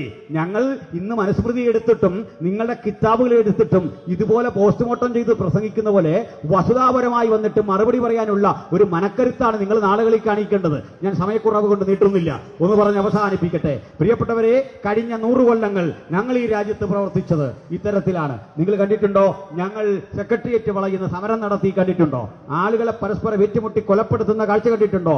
കുമ്പനാടുള്ള ഞങ്ങളുടെ യോഗത്തിന്റെ പ്രായം 100 വയസ്സാണ്. മുളക്കുഴയും പാക്കിലുമുള്ള ഞങ്ങളുടെ കൺവെൻഷന്റെ പ്രായം 100 വർഷമാണ്. അങ്ങനെ പുനലൂരും അവിടെ നിന്ന് അടൂരുമൊക്കെയുള്ള ഞങ്ങളുടെ കൺവെൻഷന്റെ പ്രായം 100 വയസ്സാണ്. 100 വർഷങ്ങൾക്കപ്പുറത്ത് 500 പേര് കൂടുന്ന ആ സ്ഥലത്തെ ലക്ഷക്കണക്കിന് മനുഷ്യര് ഇന്ന് കൂടുന്നുണ്ട്. നിങ്ങൾ കേട്ടിട്ടുണ്ടോ? ആ സ്ഥലത്തെങ്ങാനും പോലീസുകാരിറങ്ങി ലാത്തിച്ചിറജി നടത്തേണ്ടി വന്നിട്ടുണ്ടോ? 100 ഘട്ടത്തെ ഞങ്ങളുടെ പ്രവർത്തനത്തിന്റെ പരിണിത ഫലമായിട്ട് അവിടെ എങ്ങാനും ഇറങ്ങിയിട്ട് സാമൂഹ്യ വിരുദ്ധർ അക്രമം ചെയ്യുകയോ ഏതെങ്കിലും തരത്തിൽ ഒരു പെറ്റി കേസെങ്കിലും പോലീസിന് രജിസ്റ്റർ ചെയ്യാൻ ഇടപെടാത്ത വിധത്തിൽ സമാധാനം എന്ന പദത്തിന്റെ ആന്തരിക അർത്ഥത്തെ യഥാർത്ഥമായി സ്ഥിരീകരിച്ച് ഈ രാജ്യത്ത് മാതൃകാപരമായി നിലകൊള്ളുന്ന ഞങ്ങളുടെ സുവിശേഷത്തിന്റെ മഹത്വം അനുഭവസമ്പന്നമായ ഒന്നാണ് എന്ന് ഈ മനോഹരമായ സായന്നത്തില് ഈ സ്ഥലത്ത് നിന്ന് പ്രസംഗിക്കുവാനുള്ള ഞങ്ങളുടെ അവകാശബോധമോർത്ത് ഞങ്ങൾ ദൈവത്തെ സ്തുതിക്കുന്നു. മറ്റൊന്നുകൂടി, നിങ്ങൾ തെകൽക്കയുടെ റിപ്പോർട്ടർ തെകൽക്ക ഓർക്കുന്നുണ്ടല്ലോ? പണ്ട് ബംഗാരു ലക്ഷ്മൺ 1 ലക്ഷം രൂപ വാങ്ങിക്കൊണ്ട് ആയുധ ഇടപാടിൽ കോഴ കൈപ്പറ്റിക്കൊണ്ട് ഒരു ഭരണകൂടം തന്നെ അസ്തമിച്ചു പോയൊരു കാലം ഓർക്കുന്നുണ്ടല്ലോ? അതിന് കാരണക്കാരനായ മാത്യു സാമുവലിന്റെ ഒരു ചാനലുണ്ട്, അത് നിങ്ങൾ കാണണം. അവിടെ പറയുന്നുണ്ട് ഛത്തീസ്ഗഡിൽ സംഭവിക്കുന്നെന്താ. ഛത്തീസ്ഗഡ് മാവോയിസ്റ്റുകളുടെ സ്ഥലമാണ്, ധാരാളം മാവോയിസ്റ്റുകൾ. ഈ മാവോയിസ്റ്റ് എന്ന് പറഞ്ഞ ആൾ ജനിക്കുന്നല്ല. കാരണം വിവേചനങ്ങൾക്കെതിരെ ഇത്തരം മനുഷ്യരെ സംഘടിച്ച് കമ്മ്യൂണിസത്തിന്റെ ഒരു തീവ്ര വ്യാഖ്യാനം ഉണ്ടാക്കുക. ശ്രീ കനു സന്യാലും ചാരു മഞ്ജുദാറും ഒക്കെ അടങ്ങുന്ന ഒരു ഗ്രൂപ്പ്.